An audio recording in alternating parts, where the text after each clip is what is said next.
Welcome, Cyclone fans, to another episode of the Nightcap here on the Wide Right Natty Light. Thank you for everybody joining us in on YouTube, Facebook, and I forgot Kachow. Do we got Twitter? Yeah, we got. Oh yeah, you forgot Kachow. We've got Twitter up, and we're on to on Periscope. I'm Levi Stevenson, joined by Matthias Horskopf and our producer Aiden Wyatt. We're also joined by a whole cast of pass catchers today. First, we're going to bring in. Guys, he's still here, and he's not. He doesn't seem like he's going anywhere. Josh Lenz. My name is Jay Lenz. I'm A walk up. Is that ever going to stop, or is that just going to be never? No, it's in the soundboard forever. It's in the sound. We're also going to bring up another former Iowa State receiver and my co-host on Down the Pipe and Natty Light, Mr. Marchie Murdoch. How's it going, March? What in the world was that song that I just heard? That is a Josh Lenz special. What is that? Like, is there a music video to that? Oh yeah. There's very much a music Go on video. YouTube, search Josh Lenz, and find Iowa Boys, and you'll never regret it. Oh my god. It is pure gold. March, so the backstory of that, I gotta explain. You can explain it here in a second. We got to get our special guest in here because he's waiting here. We got him on. Mm-hmm. All right, so obviously, I think you guys have all seen our star of the show today is another receiver. We don't have a quarterback on this entire episode for some reason. They don't exist. We don't.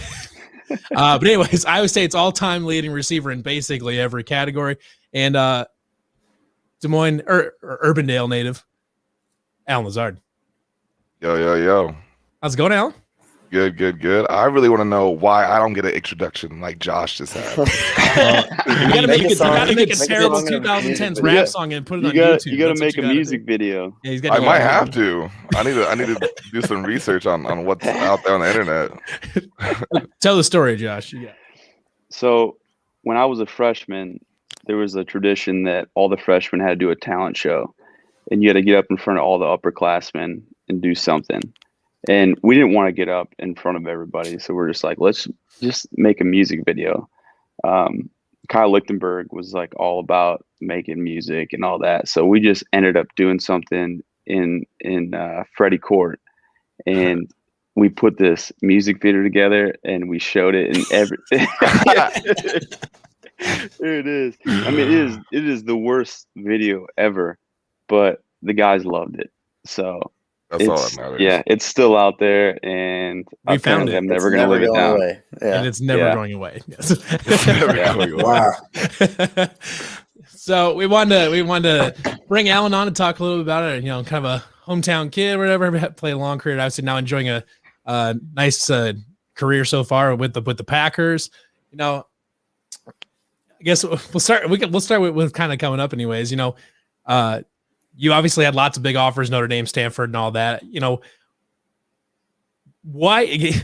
What made you? Yeah, what made you stay home? Yeah, why Iowa State? You don't got to ask the question. I'll just tell the story.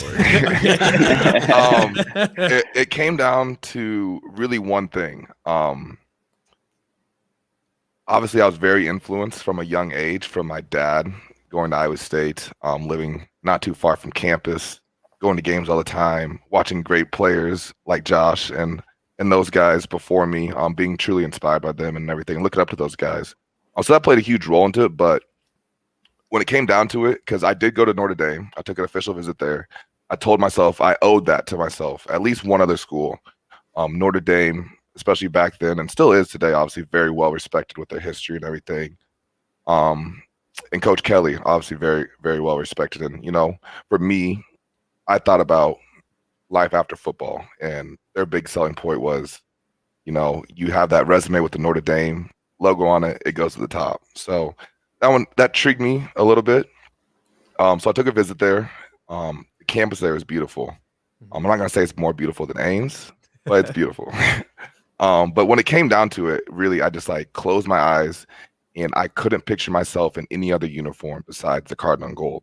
And that's how I truly knew. And I've always said that I knew I'd be in this position today in the NFL, whatever team it was going to be. And so really what school I went to didn't matter. In a sense, I wouldn't say it didn't matter, but it was going to be my vehicle of choice how to get to the NFL. Now, looking back on it, I committed, I think I was 16 years old. It was like a year and a half before my signing date. I only had 3 offers. I was a big LSU fan. I was a big Oregon fan at the time. Ohio State. That Oregon one came full circle, didn't it? Yeah. So I mean, there's other teams that really intrigued me that I wanted to go there. But like I said, at the end of the day, I just knew my heart resided in Ames, and never once I've ever regretted going there. So you got there and you were part of some hard times to start off with or whatever, Very yeah. But your career like perfectly straddled, two coaching staffs, 2 coaching eras, whatever you want to call it.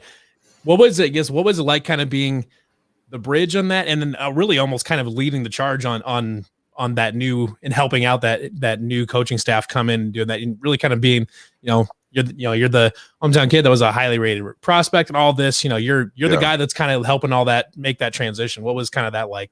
It was tough. Hearing that Coach Rhodes got fired, that was a big blow to me, and that's someone that I really looked up to. Sure. Someone that, he ran the team. He was, really the man in Ames and all of Iowa at the time. So it hurt. I think it hurt a lot of us players at the time.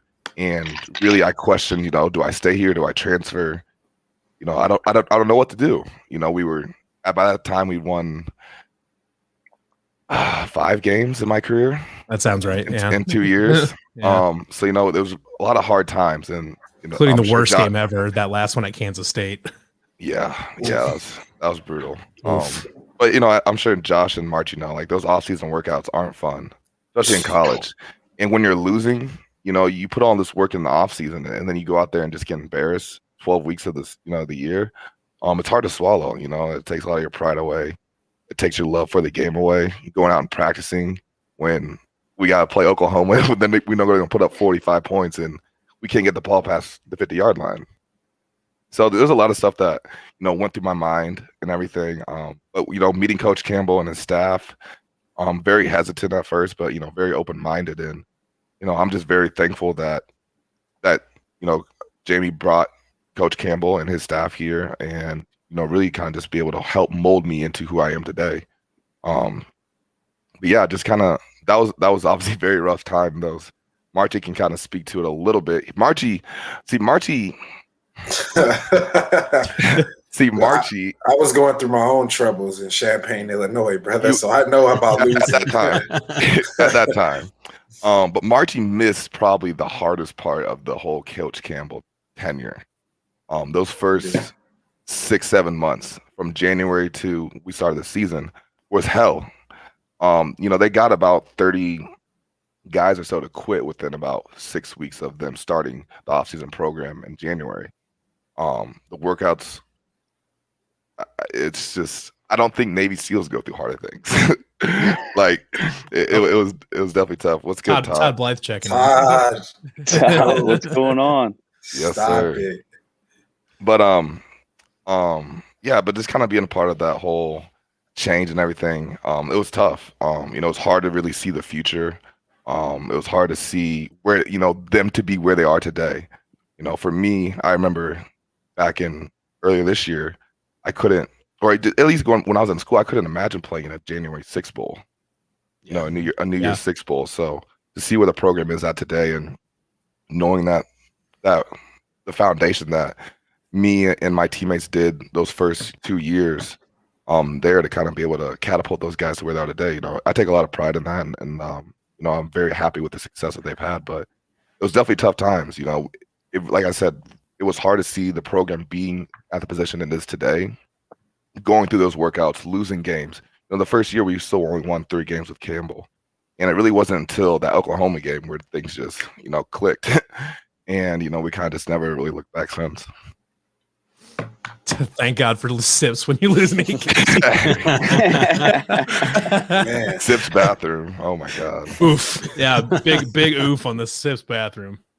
AJ had to lose 8 games to Sips. I saw somebody slip and fall in AJ's bathroom. Oof.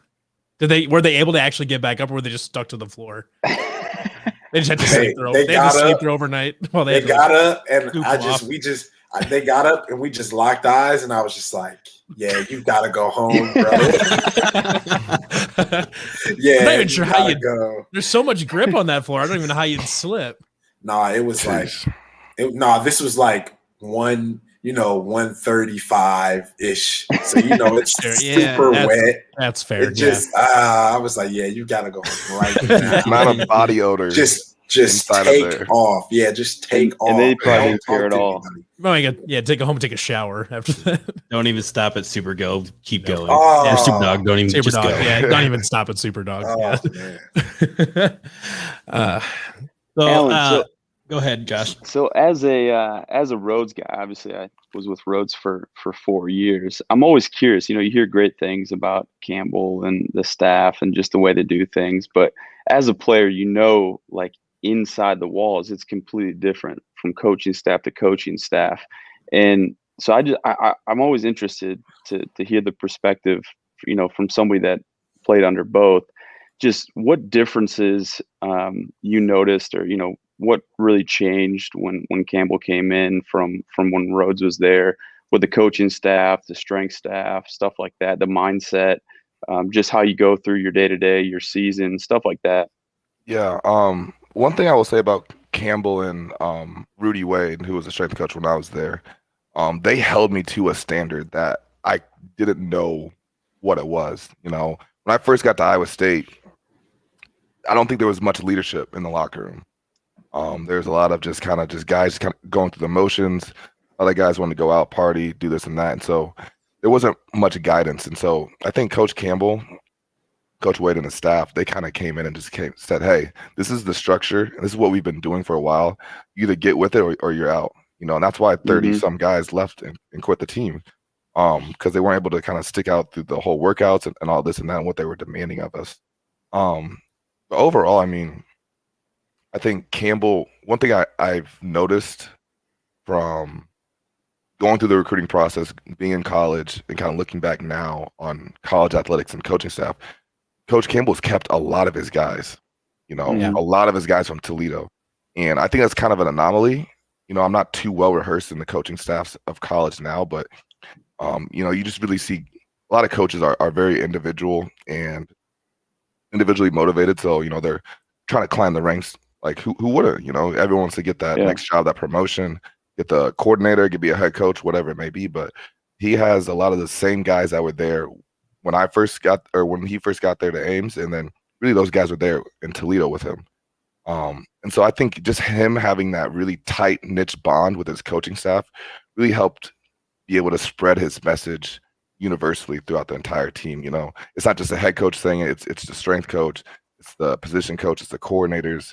It trickles down to the training staff, the equipment guys. And it's just like you really created a bond and a family-like atmosphere there. And that's not to say that Coach Rhodes didn't. I just think that, I think Campbell's structure of how he handled things and his coaching tactics were just better for us at that time. Yeah. What's the biggest thing that you have taken both from Coach Campbell and Coach Rhodes to the NFL with you now that's kind of helped shape you into the player you are now, currently with the Green Bay Packers? Both of them are tough son of the bitches. Coach Rhodes is the old school, like, I'm going to kick you dick in the dirt. I'm going to get on and we're going to sit there and we're going to grind out practices and kind of do it the old school way. And Campbell's somewhat of that same thing, but just more of in a newer way, I guess. He's a little bit younger. But both of them, they've taught me a lot. Kind of look at a lot of the stuff that I feel like I've learned in college really hasn't resonated till I left. Yeah. Like I was saying, Coach Campbell, he just held me to an extremely high standard, and it was hard for me to understand it because I hadn't seen anyone perform at that standard, and to hold themselves to that accountability. And luckily, you have Campbell, and then there's guys like David Montgomery, the Bailey twins, and a lot of other guys on the team that were able to buy into that culture as well, and to kind of help form our program to be where it is. I think Aiden died on us. R.I.P. Yeah. Now he's back. There's Aiden. So, Alan, you had a crazy. He said, "Hold." No, you can go. You can go. You're fine. Go ahead. Okay. Nah, Alan, you know what I'm saying? We've been through a lot of stuff together, especially. You and I have been through a lot. I will say since, that. Me and Margie had I'll say this too. Sorry to interrupt me, Margie, but no, you good. one of the funnest summers of my life was going into senior year. Margie was living wherever you were, closer to. Yeah, I was. You were right I was across the right street from the MU. Yeah, and Dunkin' Donuts. Yeah. And Margie would come over and we'd play college football damn near every day on my Xbox. Literally every day. And Margie would fry chicken. Sometimes it'd be burnt, sometimes it wouldn't be, but it was usually pretty good most of the time. But yes, please continue. We've been through a lot. We've seen a lot. Nah, we had the and I've heard a lot. We had the crawfish. We had the crawfish during. Was that during the Kansas Iowa State game? Yeah. When they won and they locked me out of the house. You want me to tell that story? Yeah, you got it. Okay, thank you. So, like I said, growing up, I'm a big Iowa State fan. So, I mean, not only did I love the football team, but I was a huge basketball fan too. So, like George, Naz, Monte, Matt, like all those guys were my idols, really. Before I even really got to Iowa State and got to know them personally. So, this is our junior year, I guess. It was like February, and we had a crawfish boil. It was just like a few of us. I don't know, probably like 5 or 6. Zeb Noland, Georgia boy. I had like flown in overnighted some crawfish, and Zeb cooked it up, and it was great. We were having it in my garage. But Iowa State was playing Kansas at KU this year, and I'm very superstitious when I watch Iowa State play basketball. Like, that's just like my thing. I'm just super superstitious. When Naz hit the tying 3 versus Oklahoma State in Hilton, like 2013-ish or so. Like, I remember vividly, like, I was at the game. I wouldn't stand up because every time I stood up, they started doing bad. You know what I'm saying? So that's where I'm at.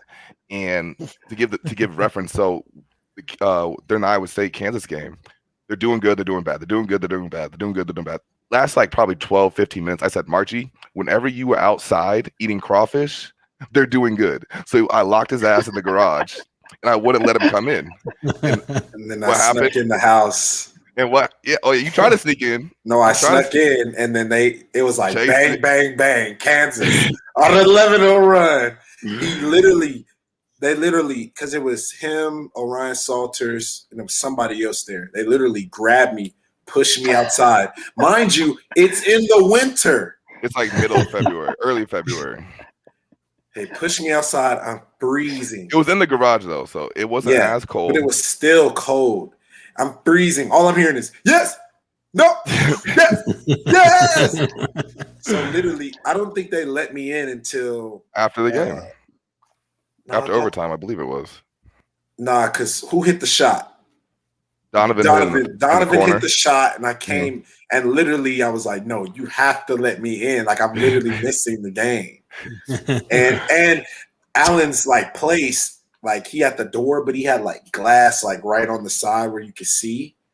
And I'm like trying to see, but my eyes are bad. So, and it's like far. So I'm like, I don't really know what's going on.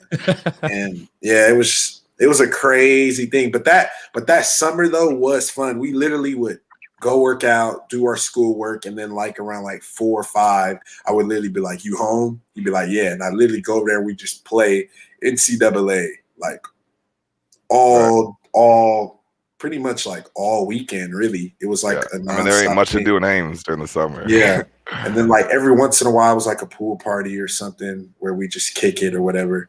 Yeah. But yeah, it was awesome. That was a fun summer. But I think that summer kind of like catapulted everything, and it got everybody like in order, just because we were, as a team, you could like tell we were spending a lot of time together. Now it wasn't like 30 guys in a house, but everyone had like their guys on the team, but they were always with them. Right. Yeah. And so we kind of just slowly but surely, like everyone was just getting closer and closer and closer. And by camp, like it was just like we were like, it was always laughs and jokes going on. Like you could just tell. I could tell literally in camp, like, I don't know what's going to happen, but I can just tell like we're not winning 3 games. Like I knew that for a fact. I was like, we're not winning just 3 games. Like we're gonna get at 4 or 5. You know what I'm saying? I ain't gonna lie. Going into the season, I was like, we get 6. I'm ecstatic. But it was hard losing to Iowa that year. No, Like that was a sure we're getting that trophy back across. And It's hard to lose to Iowa any year. Man, that was a big blow. Senior year at home in the Jag. The emotions of that game. First off, I think Alan remembers. So was there an article or something like on social media like Alan Lazard's never scored against Iowa? Literally. Yeah. And then so I'm like, we're all like, damn, like he hasn't scored. And literally the first possession scores a touchdown. And then that game was just so up and down. Like when Keem scored, I'm like, we're not losing. Like it's destiny. It's destiny that I finally beat these guys. Because mind you, I played them when I was at Illinois and didn't win any of those times either. So it was personal to me because they were a Big Ten foe of mine. And then now it's even bigger. And the way that game was, it was just nuts. I remember me and Keem, I don't know if I've told people, me and Keem was on the sideline and it was that 3rd down. And I forgot their running back's name. He was good. He scores on the screen. And me and Keem were like shaking right before that play. Like, we can't look. And then right before the snap, we're like, no, let's look. And then he catches the screen. And Marky always looking at the wrong time. It's not Hold just your me, poise, though. Margie. No, Do it it for was the me and culture. Keem. Like, we were literally shaking on the sideline. Like, we're finna win. Like, we're finna beat Iowa. Like, it's finna be insane. And then we lost. I didn't get over that game until Oklahoma warm-ups. No, like warm-ups of Akron. That was the only. I didn't really even get over that game. You know, and then we played Akron, then we played Texas, right? Yeah, we played Akron and then Texas on that Thursday. That game hurt too. But I think though that Iowa and that Kansas State game, that of those years, those ones like hurt. I thought West Virginia kind of hurt too. That one hurt because that's when we first got ranked and everything, and then I remember me and Keem was on the bus after the game. We were like, dang, bro, for a minute we literally forgot how to lose. like it was insane to say. We were like, bro, I literally forgot what it felt like to lose. And then it was but that was a fun year though. That was probably the most fun I've ever had playing the whole football. month of October. That month was just the greatest month of my life. The greatest month. And now no, known as Brocktober. Brocktober. Brockton took it Brock over. is taking it over. Yeah, I love it. It was Kyle Kemp's. Yeah, it was Kyle Kemp's. Yeah, now it's Kyle Kemp's. Now it's Brock's. Just been I like that the October thing is just getting passed down through the generations. Hopefully it turns into a September and October thing pretty soon. November is what we need. And November. Championship November or December. Let's just throw December and January in there too, just to round it out. I don't know. Just to be safe, yeah. Just to be safe. It's good. Just stretch it on down. What is it? So like now that you're in the NFL and doing, what's it feel like now to look back at where everything is and just see where they're at and see what you helped create? It's crazy. Like I said, like them playing in the Fiesta Bowl this year, like what? They got free PlayStations. What? You know what I would have did to get bogus, to get that extra $200 per diem or whatever it was? Like, man, man, they've come a long ways, but it makes me so proud. And honestly, it just like I carry so much pride, with Iowa State and what I did there and what I've helped, kind of build, and to see them have success and really Coach Campbell, what he's doing there, it's just great. Whenever I'm able to come back, it's just crazy on how much. I'm sure it's the same way with you, Josh. Like every time you go back, it's just there's so many new buildings, there's this and that getting built, and new uniforms, whatever's going on. So I think Campbell's doing more than a fantastic job up there. Yeah, and Campbell does a really good job of. Alan. Oh, go ahead. Sorry. What's your thoughts on getting new uniforms as soon as you graduate? Oh, well, yeah, that one kind of hurt. That one kind of hurt. I'm gonna have to have them send me a jersey at least. here soon sometime. It was but- trash. But then I was like, how are you gonna have black jerseys with no red? Like always, I like the black. It's kind of like I don't know. It's just Skull like and at least bones have the is- red outlining. Like I've always, I Yeah. love the black because we win in them. But Campbell's just like very dry, like Yeah, black, he's like- white. He took know, the he- yellow. I remember when I first got there, he was like, "We're not wearing yellow." You Right. guys Yeah. wore the yellow too? We wore didn't. the yellow. I wore the yellow my Oh freshman God. year. Versus Oh Toledo. my God. We That played yellow. Toledo. And he probably saw that game. He's like, I hate it. I hate He's like, it. I'm gonna come I hate it so here much." and I'm gonna make sure these guys never put that back on. I remember I thought the yellow. It's crazy because I really was like, I could really swag out the yellow. I'm gonna have yellow tape, yellow mouthpiece. Like I'm just gonna swag it out. And then I got there and coach was like, "Yeah, we're not wearing yellow." Yeah. Then we had Oh, those you gray know what it uniforms. is. We had the gray uniforms, but my gray uniform was smaller than my like red and white one. So like whenever you wore it, Yeah. my jersey was like a medium, and my pants were small too. First So I off, hated wearing those. that gray we wore against Iowa was very. I don't know. Ellen, I know. I don't know if roads had changed at all since I left, but when we were there, it was like you couldn't have no wristbands, like no swag at all. Like it was just jersey. He pants, let up a little nothing. bit.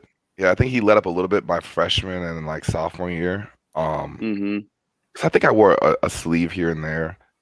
I think a few guys maybe had a wristbands, but he was definitely no black socks. He was still Nothing. on that whole thing. So yeah, very Our two different coaches.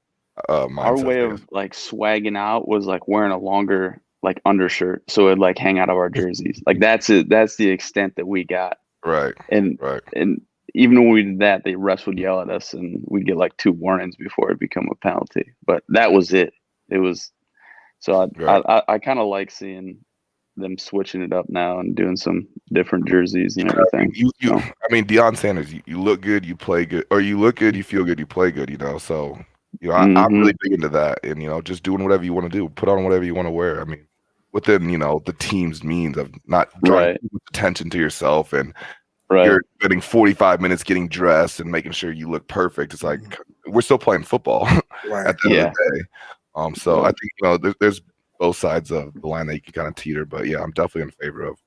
To me, I mean, like I said, I want to feel good. I want to feel like I look good, and if I know I feel good, I look good. I'm gonna Yeah. play. Is that why you wear the Yeah. Iowa State gloves still? Yes, sir. With the They black look ones? good. They look good with that. I was kind of Panthers uniform. scared. I was kind of scared. They're probably watching this shit right now too. I was kind of scared because they're like, I mean, the NFL is just really big on the uniforms in general. Like, Sure. Yeah. like I started wearing 2 towels. This year I started wearing like 2 skinny swag rags, what they call them, the smaller, Mhm. thinner towels. I started doing that. Then like halfway through the season, they said that I couldn't do that. They were going to fine me for that. So I kept doing it because because I had already did it previous games, and so you can kind of take it to court in a sense. Like, look, I've been doing this, so you can't You go can't back just on out your of word. nowhere. Yeah, right. So I'm hoping to keep that tradition alive because right now I'm the only guy who does that, or the only person I've seen wear 2 swag rags. But then the gloves too, like the gloves, I posted that picture. I'm like, okay, because there'll be an official, like there's like the officials during the game, but then there's other officials too on the sideline that are damn near CIA agents that just wearing black suits, and we'll be warming up, and they'll just stand on the side, like stand right by us on the sideline, and just all they there for is to look at your uniform and make sure that everything's in line, your socks are to the right height, the right colors are in order and everything. So they're pretty stern on that. So no one ever said anything about the gloves. So more than likely, I will be wearing Iowa State gloves again this year. Nice. So then Until now someone says that, anything. now that they relax Yep. the jersey numbers, are you going to go back to 5? Nah, I can't. You I stick can't. with it? Well, It costs a bit, first- don't it? Well, yeah, that's one of the reasonings. It's like It costs over- money to switch jersey numbers? Yeah, 'Cause you you gotta get buy the out badges. the- You have to buy I out. had all the 13. Well, Oh. So if you wanted to do it without having to pay, you'd have to put like in your submission now for Oh. next year. Yeah. But Bart Starr, 1-5. Oh, Oh, yeah. Probably Gotta be wouldn't do that one. Yeah. So it makes that whole process easier. I don't know who that is, but I've heard of his name before. March. I don't even know who that is. You should do your research, March. I mean, who cares about Bart Starr? Packers fans do. I mean, let's just Packers get that fans Who out do you about care Bart about? Nobody right Because now. we can get in this argument. We can get to a real good discussion right now about who you like to choose. I'm not talking about what you're trying to bait me into talk about it. No, I'm you not coming at my organization's history. No, I'm just saying. It's my company. It's my business. You coming at? Like it's 20. Like, do y'all expect people to know who Bart Starr is? Like he was playing in like the 40s. If you're a Packer fan, you're expected to know who damn Bart Starr is. Right. Mm-hmm. Won the first Super Bowl. Well, I mean, if we're tailoring on the scene of Packer quarterbacks, your main guy, Aaron Rodgers, has been in the news a little bit here lately, whether or not that's from him or not. But I mean, as a player, and I'm sure you talk to your teammates quite often, but what's the general feeling about all this happening right now? To me, it's just kind of comical. I like to look back. I'm an observant person. Sure. I see different angles, especially being on this side of things now from the NFL standpoint. I kind of see through a lot of the smoke in the mirror, so to speak. So my take is it's like I don't know what's going on with them, but I expect number 12 to throw me the ball next year. And so I mean, as far as I don't have control over that or anything, at the end of the day, I will be playing for the Packers. And I'll do my best for that organization. But I mean, it's hard to see him being somewhere else. Right. Well, kind of speaking of him, because he was one of the guys that kind of really advocated for you to start getting more playing time.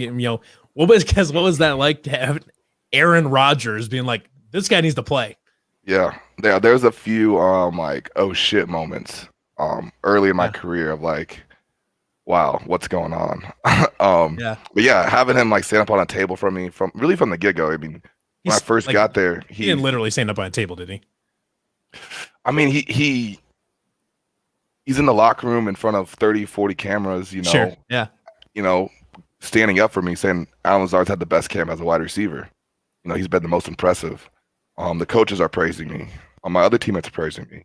And then obviously I get cut, released or whatever. So I think, he kind of takes that personal just because of, the amount of time, effort, what he's done for that organization and the team and everything. And so he wants his guys. I mean, it's hard to explain. You have our playbook and then you have Aaron's playbook. You know what I'm saying? So like he wants his, like, if you don't know Aaron's playbook, it's hard to play. Right. And it's just, it's hard to really kind of transcribe that and to break it down because it's just very complex and he's a superhuman in some senses. Yeah. But I think he just wants his guys, he knows that he can count on these guys. And I think he saw that early on within me that he could trust me. He knew that at the end of the day, I was going to give it my all to do whatever I could to make a block, make a catch, whatever I had to do to help the team win and, ultimately for us to win a Super Bowl. So I think this is what he saw in me early on. Alan, I got a question, man, because we've been through a lot, especially on the football field. We've been a part of some tough losses, and you've been in 2 NFC championship games back to back. If you had to rank like those 2 losses compared to like Iowa State losses, do those losses hurt more or where do they compare? Compared to which losses, like at Iowa State? I mean, you had the Iowa one, you had the 17-point comeback, Kansas State. Yeah. I mean, and how bad those losses hurt differently, Those are personal, very personal. And the thing is too, those losses we were winning. We were really winning, especially the Kansas State game. We were up 17 in the 4th, I think. And then some freak shit happened, and we ended up losing the game. The Iowa game, same type of thing. We were winning, very confident. The NFC Championship games, the first one, I don't think we were ever leading at all in the game, and we were playing a really good team too. San Francisco 2 years ago was a very damn good team, especially the defense. And then last year, last year hurt. Last year really hurt. Just because was it because it was at home? It was at home.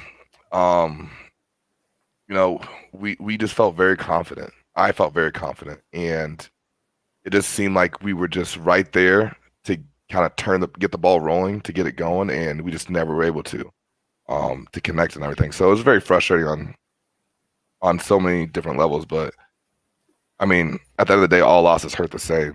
Yeah. And I think they kind of all kind of add fuel to the fire. And I'm expecting to go back to the NFC Championship game again this year and to make it, third time's a charm is what I say. Get to the Super Bowl and hopefully win it. So going back to you having to know Aaron Rodgers' playbook, is that part of him just yelling Allen and then kind of pointing to the end zone? Yeah, it's a little bit of that. I think like, it was against the Rams, and he audibly yelled Allen, and then you scored a touchdown, obviously. See, like that's not even like really him doing anything though, because that's premeditated. Like he was probably going to do that regardless of what the look was and everything because of the play. Mm-hmm. He was probably just going to do that, and they just happened to be they were in cover 4, which is exactly what we called the play for.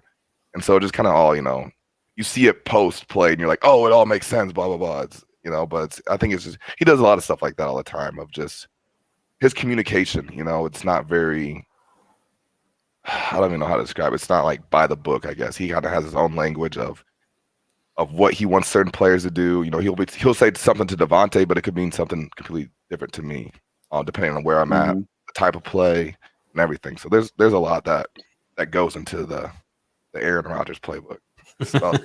Alan, how do the coaches perceive that, or what are their thoughts on the Aaron Rodgers playbook versus their playbook? Because obviously, there's certain times where they're like, this is what we want to run, and Aaron might be on a different page.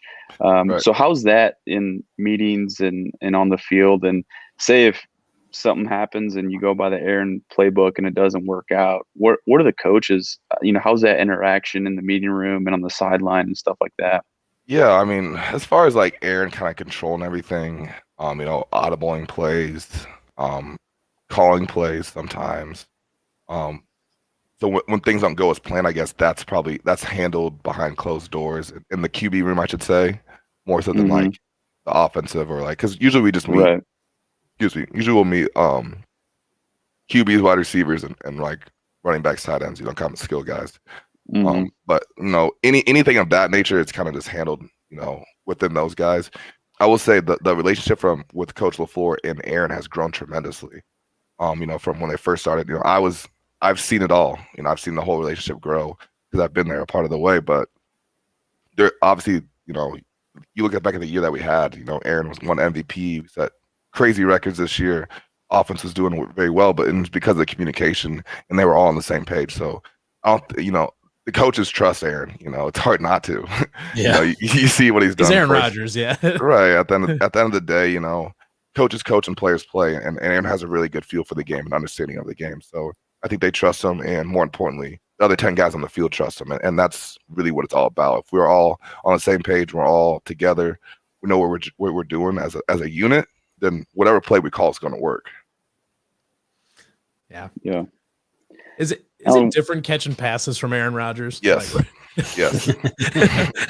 Feels like it's like where you just you're like 60 yards downfield and it just shows up like right here. The first catch I won't say the first catch. When I was in camp, my rookie year, my first year there, I was doing a one-on-one drill, and he was the quarterback, and I ran like just a go outside, released it, and about 18, 20 yards, I look, and the ball is just perfectly like right here, like didn't break stride, nothing. And I went on and scored, and I just remember like, wow, that was a perfect pass. That was nice. That was a perfect pass. And then, you look at my first career catch versus the Lions when I scored, most people probably don't throw that ball. But Aaron Rodgers just says, fuck it. I'm better than you. And trust me. So there's been a lot of moments like that where Aaron's definitely surprised me numerous ways. I mean, just from his arm strength, his accuracy, his mobility, and then like there's so much stuff that you guys don't even see on TV that like I'm sure that like if you look at it from a different angle and you realize like what he's doing, it's like how. Like how did you know? Yeah. How did you see that? I'm trusting my guy. I'm looking this way because I feel the pressure and I'm just throwing it to this area and it's in the relative area and the player goes makes a catch. So there's a lot of stuff that he does that just you don't want to take for granted. I'll just say that. you can just tell he's different. Yeah. So let's just get the inevitable out the way. Your coming out party was against my team on Sunday Night Football. So yeah, I know. Well, let's talk about the hype going into that. Yeah, and the why, lead. why I had a coming out party. Yeah. I mean, what were you saying in the weeks prior to the game? Oh no, I can't repeat those words on here. But I was very confident, especially when Davante was out. I did not think Aaron, because obviously I'm an Alan Lazard super fan. So in my personal belief, he's not used in the offense as well as I think they could be, especially because I feel like Davante gets a lot of the targets. Wow. I feel like Davante gets a lot of the targets, and then in the run game, whatever the running back name, what's the running back name? Aaron Jones.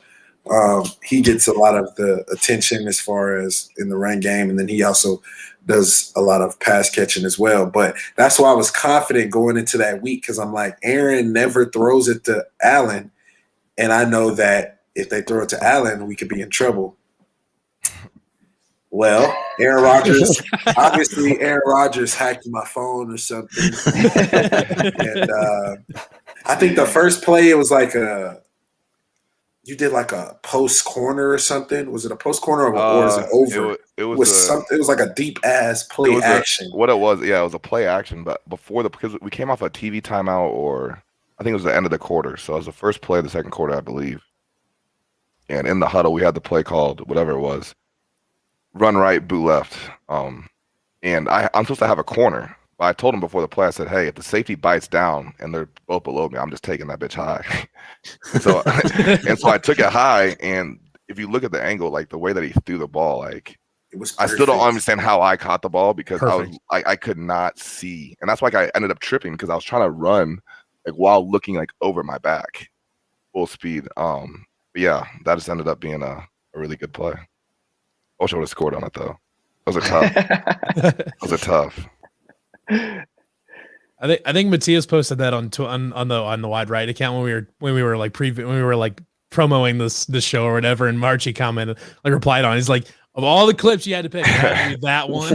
Yeah, no, it was crazy because I'm watching the game, and I'm like, I was literally talking noise all week, and all the announcers.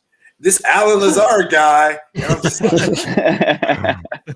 but it was crazy. Once he caught the D ball, I was like, we're in trouble. And then he caught, like, it was like play after play, and then he caught the one that he eventually got hurt on, and I was like, it was wild because I'm like, no.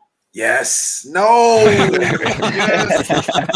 So I'm like, my emotions was up and down because I'm like, I want us to win, but I want him to like have like a career day. And ultimately he had a career day and they won. And then this dude calls me in the 50-yard line of the Superdome after the game. And I forgot where I was. He was like, yeah, you see me. Like, I'm like, he's walking. I'm not mistaken. He had like the game ball. He's like walking on the walking to the bus. I'm salty. I'm like, I just lost to my homie, and he had a career day. I'm like, bro, because that whole once we saw the schedule, like it was like week 3, it's on. And you were supposed to come to the game. No, I was, and then COVID. I'm gonna come in because y'all play them again. Down there, right? I'm there. Okay. Revenge. You can watch it in person this time. Hey man, you never know who's playing quarterback this time around. I've had plenty of quarterbacks. Ain't never stopped me.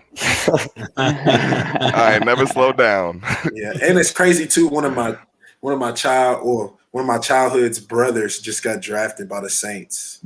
Cornerback too. His name's Paulson Adebo. Went to Stanford. He knows you? Well, I know his older brothers. He's younger, so I do kind of know him. So, but yeah, when Lattimore, how do you feel about Lattimore? Like as far as his game, just his game. I mean, yeah, he's definitely one of the top corners in the league, for sure. Marchie, who's your cornerback that's always in the guys' face and saying a bunch of Gardner Johnson. Yeah. Yeah, I mean, I love him, but I can see why people hate him. Because he's a pest. He gets on your nerves. Yeah. And even, the Bears guy did it literally twice. I don't know what made him do it the second time. He punched him. But yeah, I mean, he gets on your nerves. He over celebrates. If he gets some people have different tactics on how they play the game. And I mean, I love him because he's big. He's honestly big for our defense. He covers tight ends for the most part, slot guys. He tackles well, around the line of scrimmage. So I love Gardner Johnson. Hopefully he continues to elevate his game, and we'll see. So Brown. we had a Facebook comment here that actually echoed a question that I was wondering myself. Who's the hardest corner you've had to go against? I was just gonna say that. The hardest corner? Yeah, or just a defender, corner, whatever. I would say Jair Alexander. Going against him in practice, which we really only get to go against each other during camp. So like during the season, you don't go against the ones too often. Other than if we do one-on-ones, then we do. But this last year we didn't do one-on-ones. Really kind of took that out of practice early on. So Jair is definitely, I would say, probably the hardest corner I've gone against. Just because him and his footwork, he's just keeps his feet underneath his body and turns very well. And it's just very scrappy and doesn't give up. Sure. So I respect his game. How about a non-packer? I would have to say, man,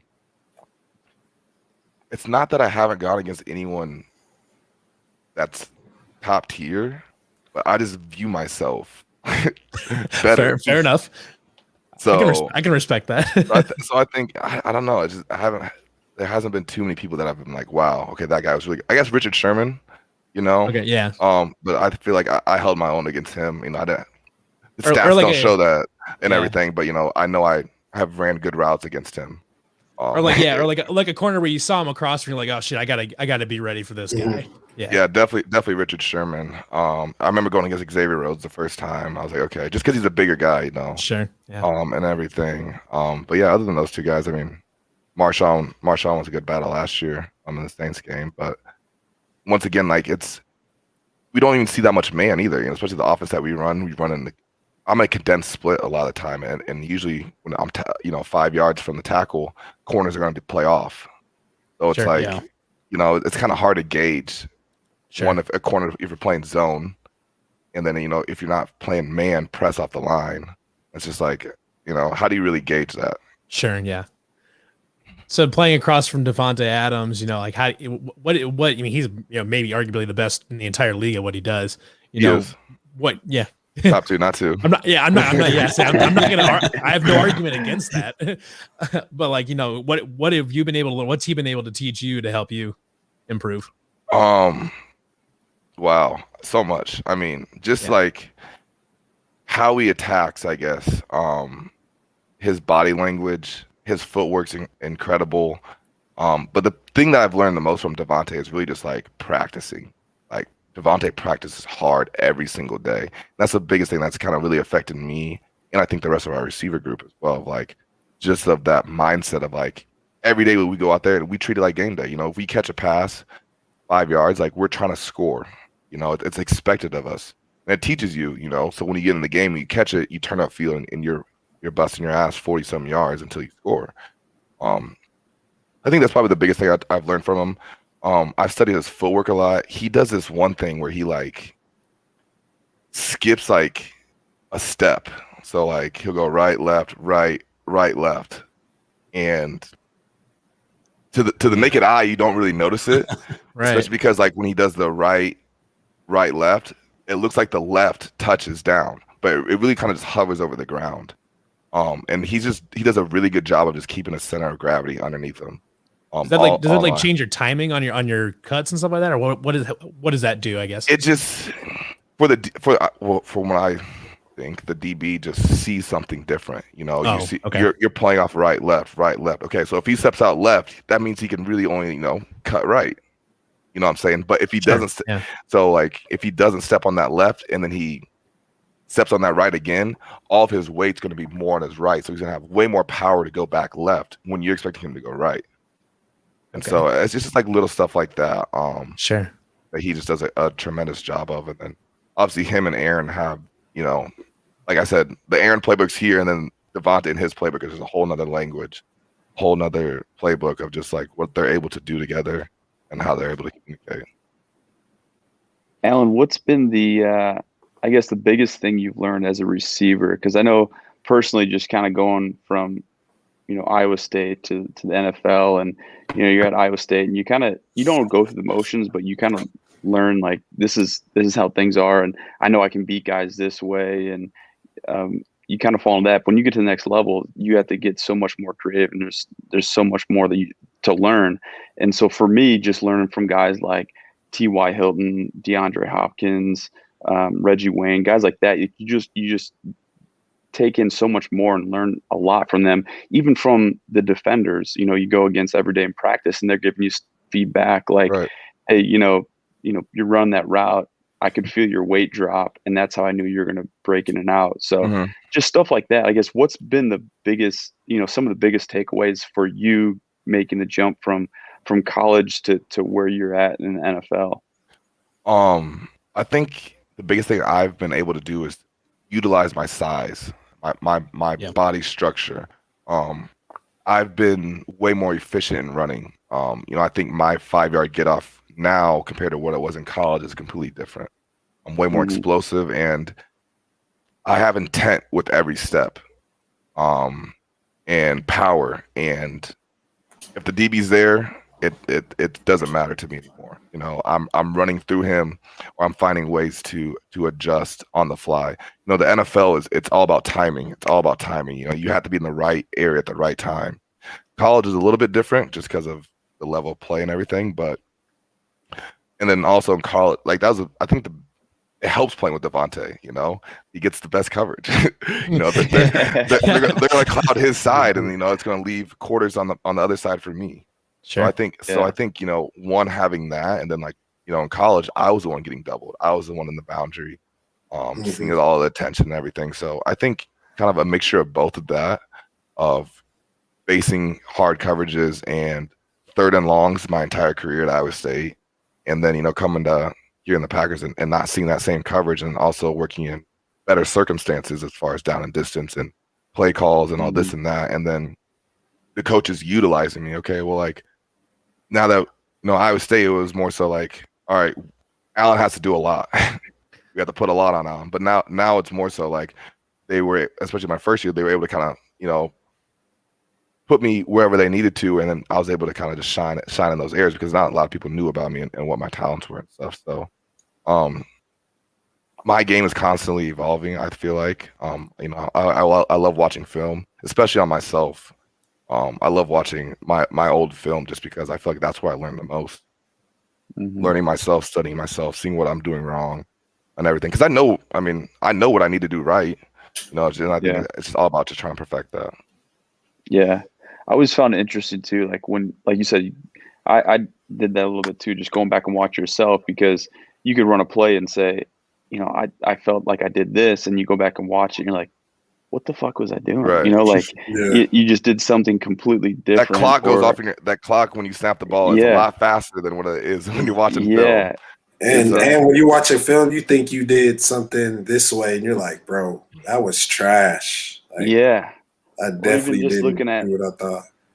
Or just looking at releases too, right? You're like, oh yeah, I did a good 1-2 jab type of deal, and then you look at it on film, and it's like you just did a little stutter step, and then that type of thing. So no, I think there's a lot of value in being able to go back and kind of critique yourself and looking at that. But So, Alan, I know you're working. You're getting back into football shape. I know you're working and crafting all that stuff, but you also got like a brand you're starting at the top. Can you talk about that?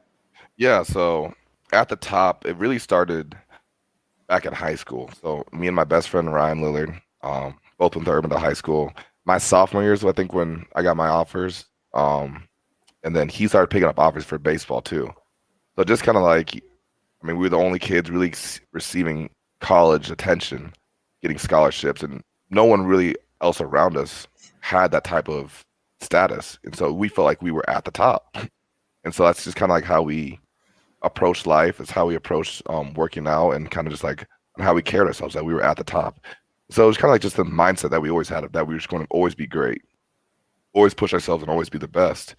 So that happened, like I said, back in high school, and then throughout quarantine last year and everything, me and him talking and everything, and we're just like, hey, like let's use this mindset, this idea, and be able to kind of share with others, and to kind of push people in the right direction, in a positive mindset direction of realizing that there's no difference between me and the rest of you guys in here.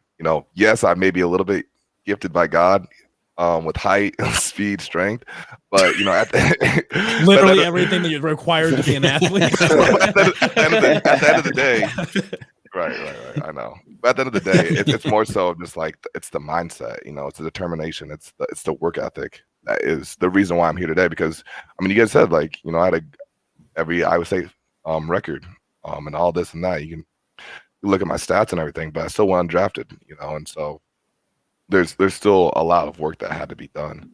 And I just think that, with that at the top, I'm just trying to bring and start a community of, just like-minded people that are willing to work and sacrifice whatever they need to do to be the best version of themselves every single day. I'm glad you mentioned the going undrafted portion, because I think us as Iowa State fans, we knew what you were capable of. We saw you play for 4 years. We knew the type of wide receiver you were.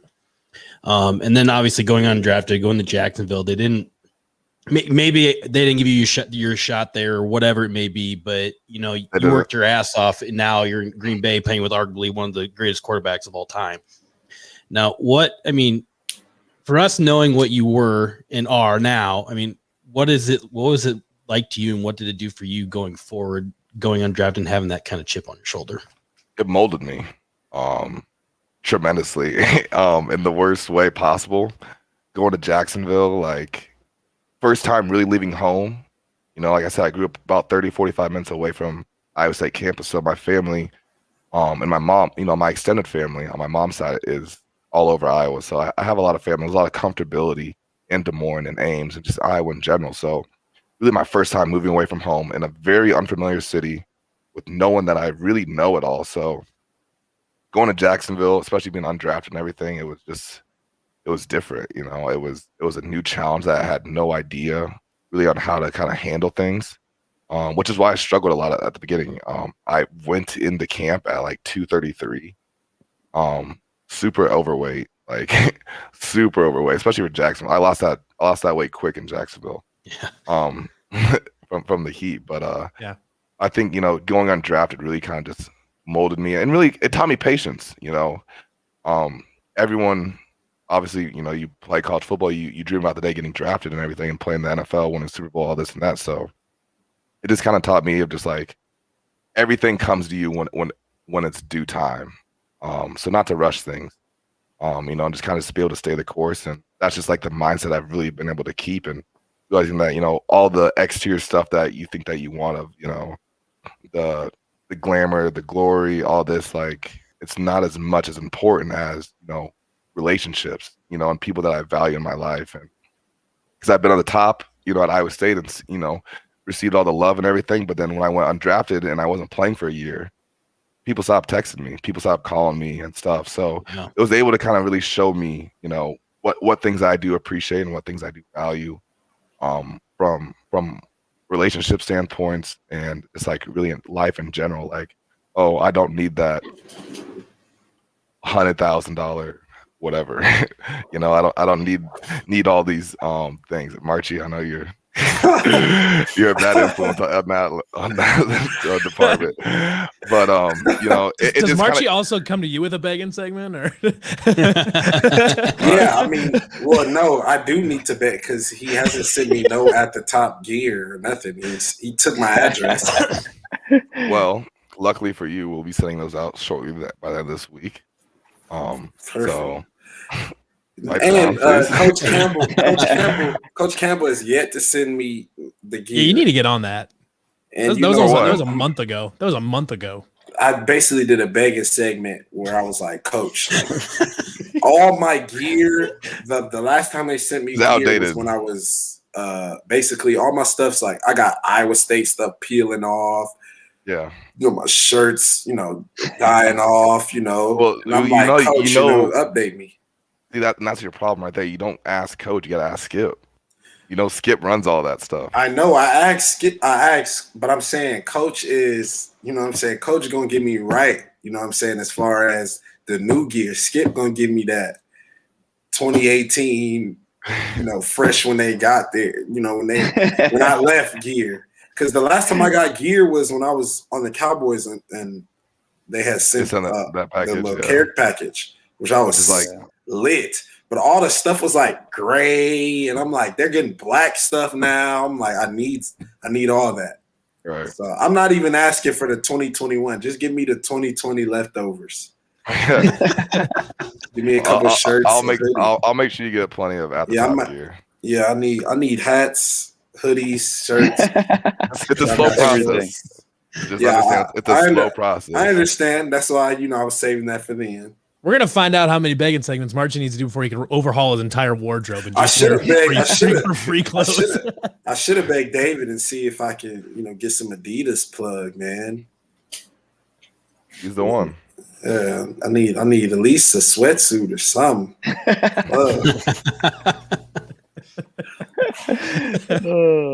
We gonna get Jamie Pollard on the show. I'm gonna see if. Go straight to the top. Beer. Yeah, at the top, baby. At the top. At the top.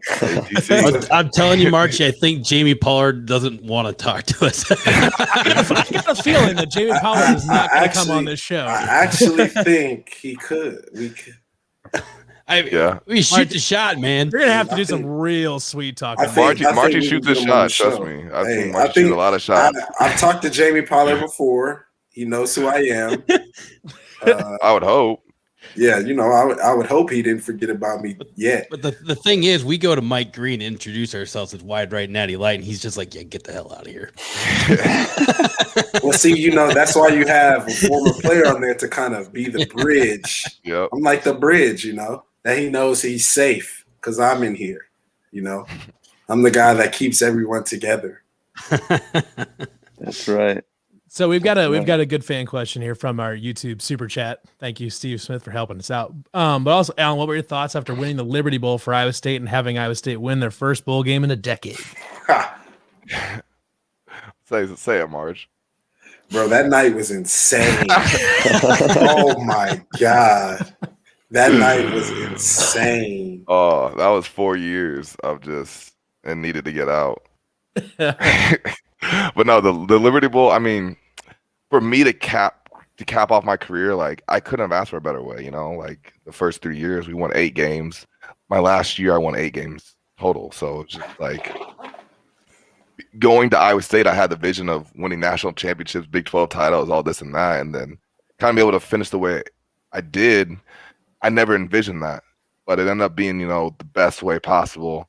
I couldn't have asked for a better way to end my career, I guess, especially to see where they are today and everything. So the Liberty Bowl, I mean, that kind of goes into the whole going undrafted thing too. I was riding high off that Liberty Bowl, and I was offensive player of the game, player of the game, all this and that and everything, and then going undrafted obviously hurt. But yeah, the Liberty Bowl, it meant a lot just because the first 3 years we didn't go anywhere.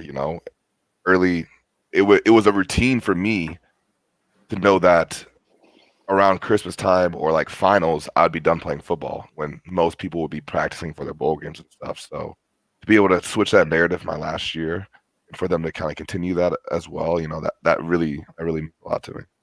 Where's Also, that the player of the rid- game trophy? Yeah, the ridiculous player of the game trophy. That was lit. It's in Greatest- it's in the greatest- Jacobson. Parents, it's in the The Jacobson.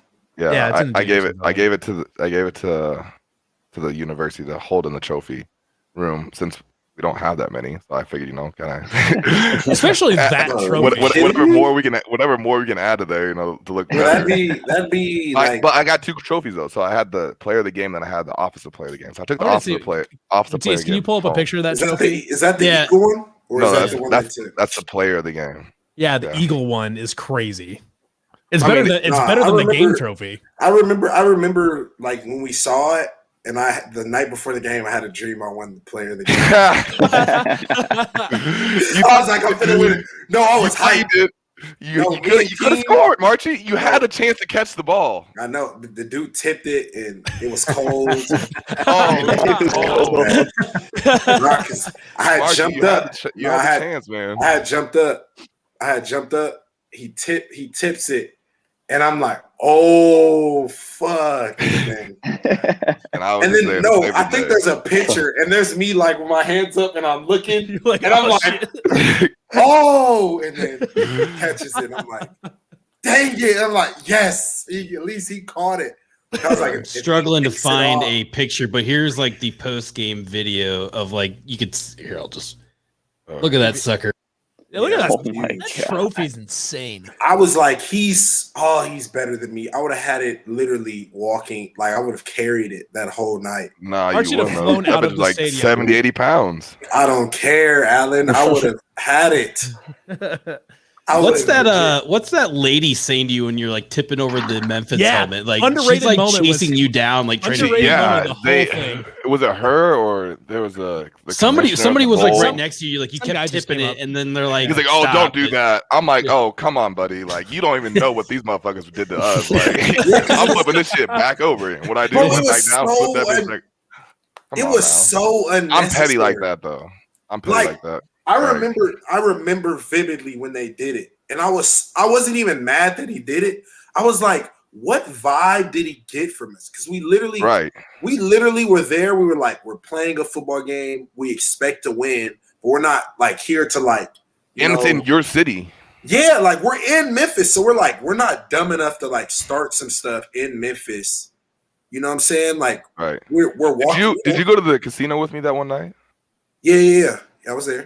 The night it was like early in that week. The fans were like, y'all are gonna lose, blah blah blah. We're just literally sitting at the casino, like, yo, like, the whole town was against us. I'm telling you, it was hostile. A group of 5 dudes, older guys, and they were just talking noise, and we like, bro, like obviously, we respected Memphis, but we were like, all right.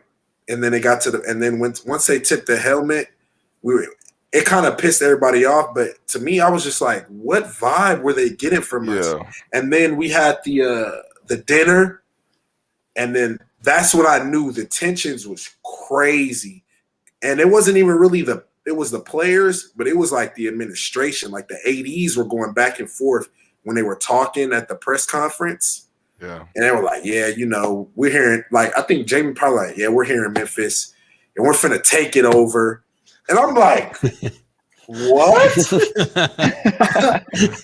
And I'm like, and then I guess somebody was like, yeah, they do this kind of stuff at bowl games. I'm like, we're in their city. Like, Memphis is not a safe city.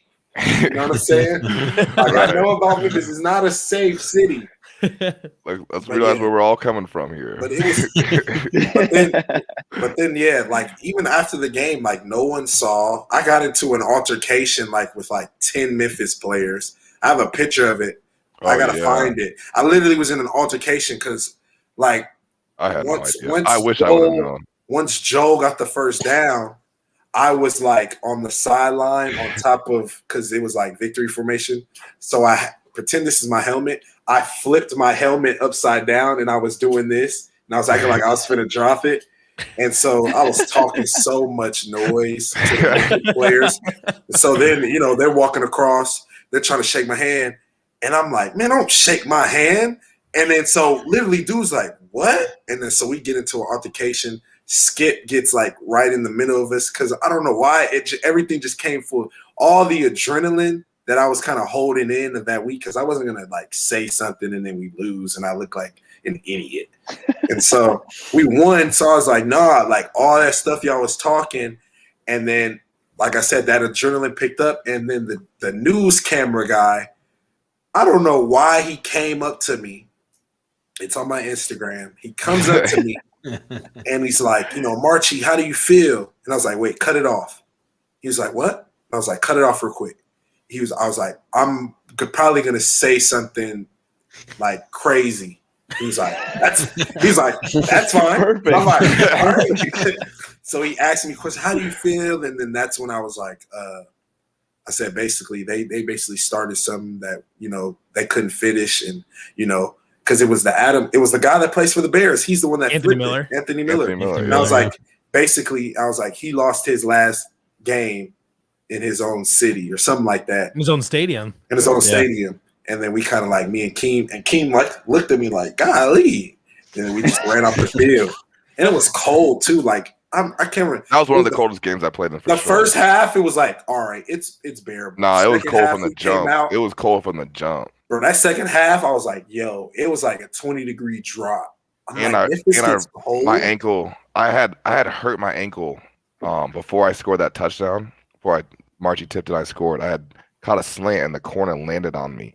Really awkward. My foot was in a super awkward angle, and my ankle was fucked for like months. Like really, it took me probably about a year or so to actually fully recover from that. Jeez. But yeah, going out that night on that ankle was not a good idea. Not a good idea. Hopping on Beale Street on crutches. Really though. I'm about to say I didn't even see Allen that night. I don't know where you were. That's good.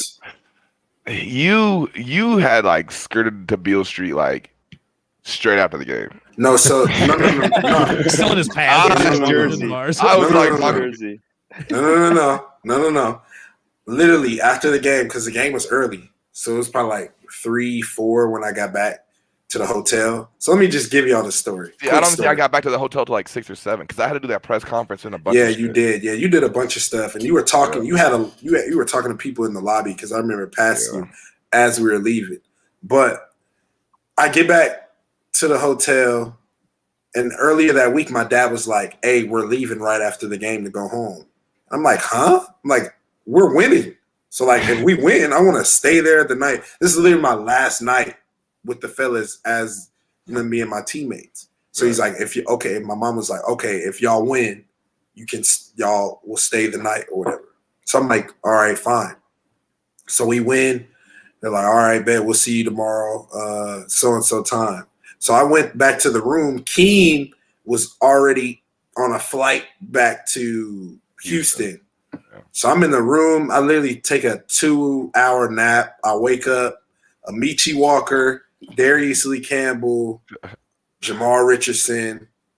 You guys went to Hooters or something like that. We went to Hooters. Yeah. So we're in the Hooters. I met you guys at Hooters. Yeah. We're in Hooters deep. Shout out to my mom. She ends up paying for our meals. So we're already turned. Yeah. So then we're like, I literally purposely wore my championship shirt because I was like, why not? I mean, yeah. You know what I'm saying? So we walk. We're like, you know what? Let's just go into the bar, see how it's looking. We walk in the bar. I kid you not. It goes dead silent for like 2 seconds. Then literally everyone in there is Iowa State fans. They just get up and start clapping. And I'm like, yo, this isn't good. And the first person that comes up to me and says, let me buy you. Drinks on me all night. Like 15 minutes later, I probably had like 4 shots of what's it called? No, it was a Fireball. I had like 4 shots of Fireball. I was like, why am I here? And then that night was a blur. And I remember waking up and my parents was calling me. I was late. It was crazy, but it was a best experience. Like that whole week was crazy. I remember we got off the plane. I was looking at fried chicken spots with the Gus's fried chicken. Yep. It was crazy. I saw Penny Hardaway there. You did? I didn't even see him. Did you didn't go with me? I went with my family. I thought you went with too. It was me and Keem, like literally as soon as we got to the hotel, we got our bags, put it in the hotel. We were like, what's good? Because I knew Memphis had good food. I knew they had good barbecue. Right. But I was like, I need a chicken spot because it had been a minute. So they were like, Gus's fried chicken. It's the best. I'm like, bet. We went straight there and it was fire. And we went back-to-back days. Then we went to some barbecue spot out there. Memphis barbecue's up there, man. I don't know if it's better than Texas barbecue, but it's up there. It'll have to do. Memphis is like 4th place for me. Or After- Kansas City. Kansas City, well, in no particular order. Kansas City, Texas, and Carolina. I've heard about Carolina. I've never been. I've never been to Carolina, but I mean, So Carolina is like pork, like pulled pork and ribs, but then you have like a vinegar-based sauce. I love vinegar. I love the taste of vinegar or whatever. So like, it's perfect. Carolina is perfect for me. Vinegar? Well, it's like apple cider vinegar with like spices and stuff. He's just showing his straight weirdness right now. It's not just vinegar. We've already been through this food. I know. You also think that you also don't like Poncheros, so I'm not even sure why we're talking about this. Yeah, that's the whole You other don't, story. But see, this is everyone says that, right? Like no one really likes Poncheros, but it's because, well, everyone that doesn't like Poncheros says it's because of the Ames location. They have college students working there that don't care. Sure. When I got it back home in Urbandale and Johnson, Des Moines, kicks ass. Can't beat it. Can't beat it. I never went to Chipotle until I left college because Poncheros was that much better. But now, granted, Poncheros and You like Ames, Chipotle better? now?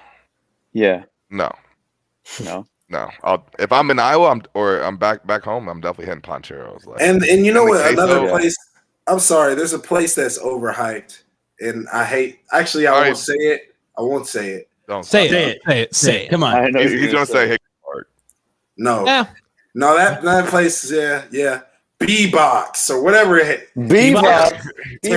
Mark. B-Box. It's terrible. Absolute travesty. Where's the remove Whataburger button on here? It's like Whataburger's Whataburger. Give me a like give me a grandson. Like Aiden, it's take like care of that this. bad, bro. I'm like, come on. Someone Mark, I'm literally with you. said right here, if he says Bebop's, kick him off the call. Leave, my boy, leave Joel. I'm sorry. From the U. Bebops is not it. March, yeah, The best thing they I have to did. agree. Thank you. Here's the Yes. thing. Here's This the is thing. awful. So like it's not National terrible, treasure.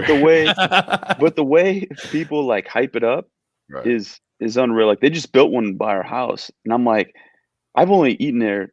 We ate there literally yesterday for like the second time ever, just because we went to the first time. We're like, what's the hype? And then my wife and I were like, we need to try it again. And it was good, but if it's between that and Culver's, I'm going to Culver's. I'm about to say, Culver's Culver's is top tier. Culver's is better than Culver's Bebop's. is busted. Yeah. I'll Culver's is better than I'll Bebop's. say this for people in Iowa and their Custard. foods. It's Oh, we get Butterburger. They just built the Culver's here too in But the Culver's fries, they gotta update those. Like, Yeah. those Yeah, things the crinkle cuts doesn't do it. Crinkle cut are are never just so good. dry. wherever There's you no go. seasoning. There's no Yeah. nut. It's just Mhm. a potato. That's why you don't get those. You get the cheese curds instead. Right. Fun A lot of fact, people- Alan a lot of put me people- on cheese curds. I had never heard of cheese curds until The thing Alan about put me. Iowa people and our food is that we don't leave the state quite often. We don't experience anything that's better, and this is why, I'm gonna say it, because Casey's Pizza is actual literal trash. Yes. Gonna say it. It Okay, is so- not, it is so- not Oh, good. that one hurts. hold That on. one hurts me. You- That one you- hurts. I've never had Oh, that. you just Gas lost me. station? You lost. Okay. There is Casey's far Pizza. more it's, pizza. It's better gas out there. station pizza for Yeah. gas station pizza. But people it's treat good it as pizza. like a national, trash. like it's it's top 10 pizza in the world. No, it's not. Not even close. I don't think Stop anybody treating it thinks like that. Now, Casey's breakfast pizza. Casey's breakfast pizza. Yes, 100%. Breakfast pizza. Yeah. Oh, Matthias still hates it because he hates fun, but You know what's Shut up. crazy? You love Trubisky. Get out You know of what's here. crazy? yeah, Trubisky's my guy. The amount of Oh, Chick-fil-A. I literally went on I literally like banned myself from Chick-fil-A and Ames because literally that's all they fed us. Like after the games, any type of like food event, they gave us either Hickory Park or it was Hickory Park. What's our guys? We'd get Papa John's, but they would get delivered in the first quarter. So by the time we got it, that was cold, Alan, soggy. What's our guy's name that they used to feed us like right before we used to go? Yeah, Mo. Mo's the man. Flaming Skewers. Yeah. Shout out Mo. Yeah, Shout out Mo. I know this will get to you somehow. Thank you, Mo. Big shout out Mo. Hell yeah. Shout out Mo. That's my guy. That's my guy for sure. Where what was the we were talking with Campbell. What's the place you guys go after like all the games and stuff like that? Is it? It's not Hoo Hot, is it?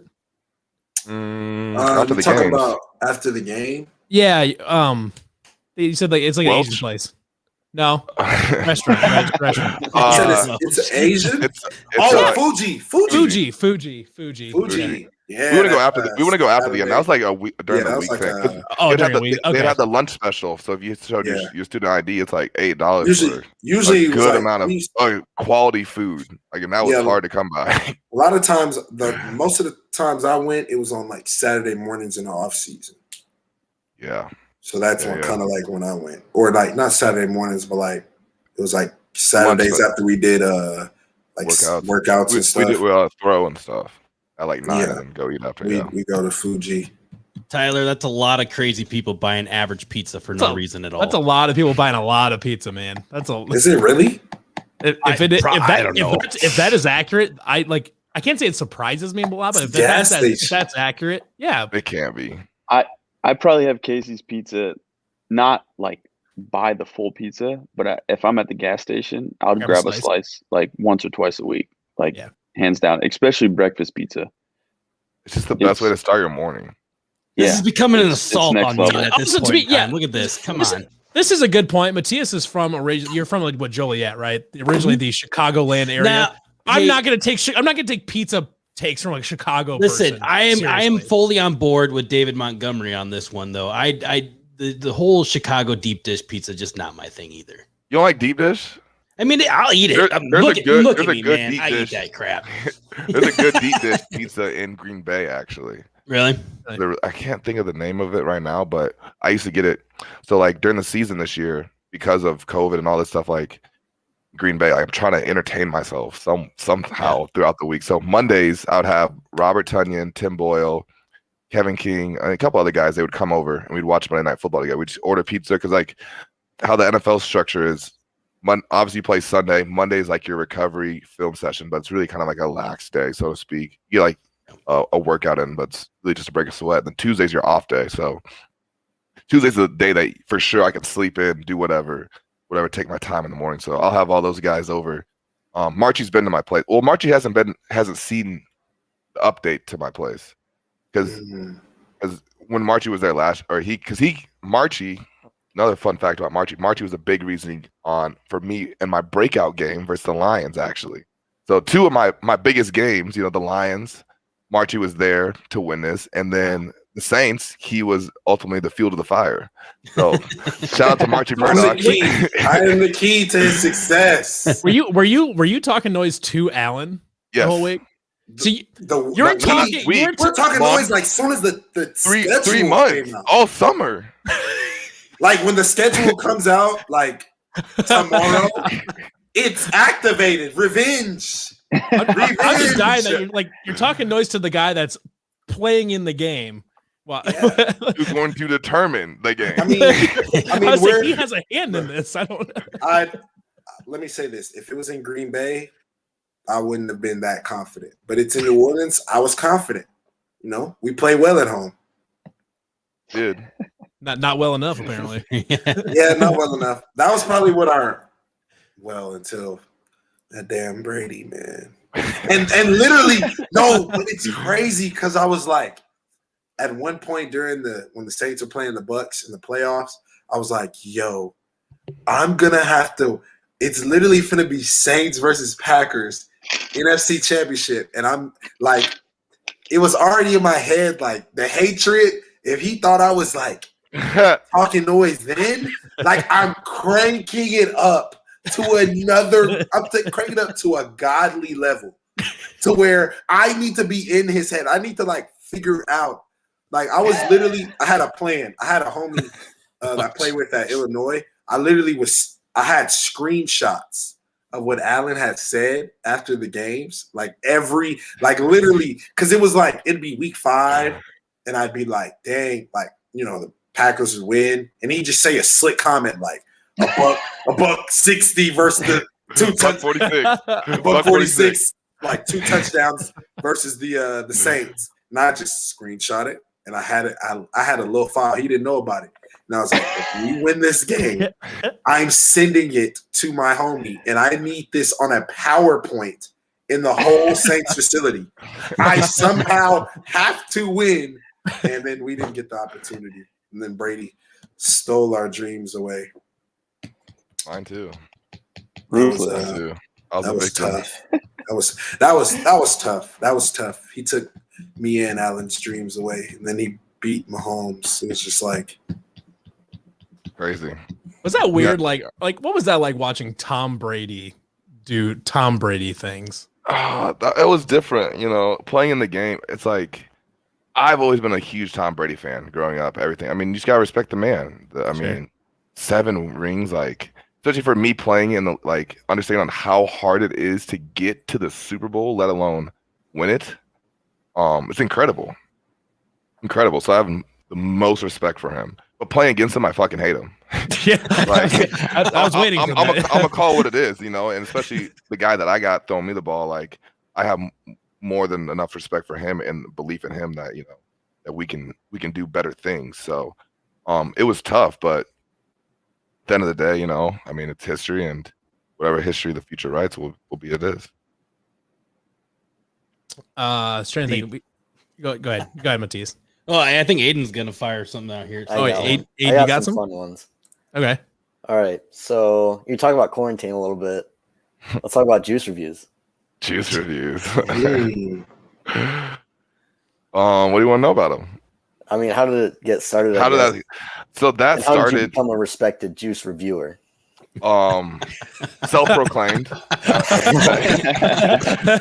it happened when I got injured. So I was out 6-7 weeks or whatever it was, and I got placed on the IR. So when you're on the IR, you don't have to go to practice. You don't have to go to the meetings.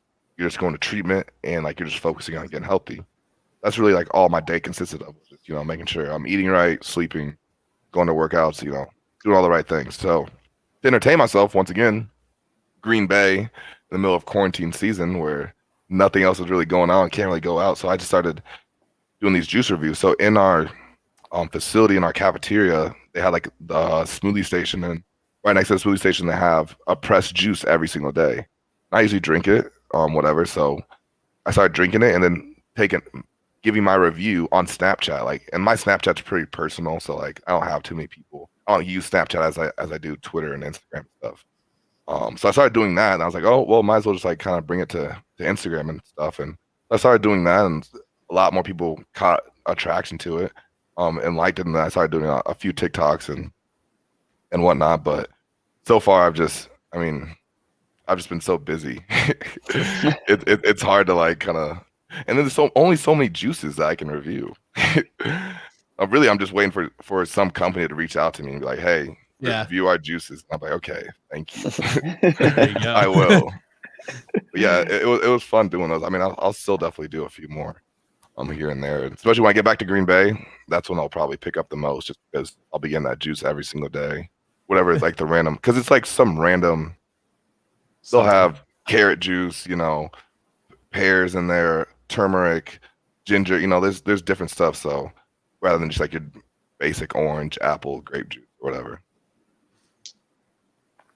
All right, next question that I've kind of thought about since you're at Iowa State. What is the LD3? What is LD3? Am I allowed to ask that? Could never speak of it. I was going to say, is this one of those things where you have to kill us if you tell us? Yes. Yeah, I won't speak of it. Marchie's the newest member. Yeah, he was the final. We closed the vault after Marchie came in. Actually, I really wasn't supposed to even be in. I just literally, like we were talking about earlier that summer, we all just our group got like really close. We were literally together like every day that summer, pretty much. So it got to the point where they were like, add him in. Way to go, Aiden. You're going to get us murdered now. Way to go. Yeah. Well, you didn't Great. say it, so Jesus. we don't have to get murdered now. Now we're going to get murdered by Aaron Rodgers. I mean, if someone tells you, it won't be for me. That Correct. I definitely can't say it. I'm Now we just need to keep finding every single member of those rosters and see if we can dig around. Do we tell them who all is involved? What I say? I feel like that's not telling us the bad. members give anything away? No. Okay. Because it No. doesn't give away the names. So wait, I can list everyone. Yeah, I mean, might as well. Okay. I mean, it's not telling the group. Right. Like, So it's me, Marchie, Orion Salters, Darius Lee Campbell or DLC, Mike Warren, DeMonte Ruth, and then Willie Harvey. There's 7 of us. Interesting group. But yeah, it's been like it really formed, I think, like my sophomore year. I'm about to say, because they're all in the same class besides me. Yep. March is like the older little brother. You know what I mean? Like What? he's Like, older by I'm like the- legal I'm like- definition of age I'm like- and everything. Everyone like- knows that like we gotta put a leash on March whenever we go To be out honest- to make sure to be that honest- he doesn't get No, the no, boss no, or no. anything. I'm Yes. I'm like the uncle. Like The that fun funny uncle. uncle. The fun You uncle. know, Yeah. that like keeps everybody loose. Yeah, he's the uncle. Technically, by definition, your uncle because it's your mom's brother, but he's still younger than you. So I just like to I keep everybody loose, man. We can have an intense conversation and I'll just say something off the wall, like, you That's know, true. and it's just like it keeps everybody loose. I'm like I said, I'm the gel. Yeah. I'm the gel. Ultimate glue guy. The ultimate glue guy. Marchie Murdoch, ultimate. I think Coach Campbell said that too. He called the thing I'll never forget from that one is him calling you just totally unprompted, calling you March Madness. That was like when I remember I said like, yeah, like, you know, March Madness or like month of March or whatever. I March kind of did my History little Month. spiel. March History Yeah, Month, March yeah. History Month. And then he was like into it. He was like, yeah, like March Madness, you know, and he's always called me March Madness. Coach Campbell's my dude, man. For real. Yeah. What a guy. All right, the last one that I got is you went on the Pat McAfee show and talked a little bit about it. Mhm. How you didn't play video games at all last season. How many straight hours of FIFA did you play in first day of the off season? My video games have switched up a little bit actually. So Yeah. I invested in a PC. Nice. So right now I play. So like I'm viewing you guys off of my whole setup right here. I got 3 monitors. You're on the main one. Because I plan on streaming eventually. So like once I get back to Green Bay, I'll bring this whole setup and kind of just do more of like a consistent stream of just playing games. But right now it's just Call of Duty and Rocket League. Rocket League's like my new favorite game just because it's Rocket League's great. it's addictive. It's it's You play super mostly addictive. Warzone? Or do you play multiplayer? Warzone. Are you playing with David when you're playing Call of Duty? Yeah. That's I just was- Rocket League. You know what Rocket League is? Marchie. I'm Car 2K, stopping, 2K, basically. Madden, Fortnite. You're still playing Fortnite? Oh, and Exactly. yeah, exactly. 12? So that tells Yeah. you enough about yeah, this game. I don't know why, but I love Mortal Kombat, so I like playing that. I think that's probably come out with a new one too very soon. Yeah. Yeah, It's kind of I'm funny gonna that get you just bought a PC because that's what David did too. It was just Yeah. kind of Just His setup look He actually clean does- too. He actually streams now too. I think he actually Right. does stream. Yeah. Yeah. Right, yeah. David has a really nice setup. It's just having a PC. Well, you can't stream without having a PC, right. really, but it just helps tremendously. It's just so much easier to play on a computer Yeah. than it is actually an Xbox. Even I've- the new I've been- ones. I've been literally- trying to play a little bit of Warzone on PC with the actual mouse, and it's transition to go from that. Oh no, from- I still play with the Xbox controller. you play the controller. Oh Okay. yeah, no, I'm not making that transition. It's tough, man. I died very quickly with the piece with the mouse. I couldn't kill anything. I was like, That's the one thing that sucks is that since I'm PC, I play versus PC guys that are using mouse and keyboard, which Right. if you know it, it's probably easier and better to maneuver. More accurate now. Yeah, way more accurate. So I play a lot of very good guys, and I'm not as good, but I enjoy it a lot more. Less That's lagging. fair. Yeah, less lagging. Yeah, you can kick your graphics settings all the way up and all that. Mhm. Yeah.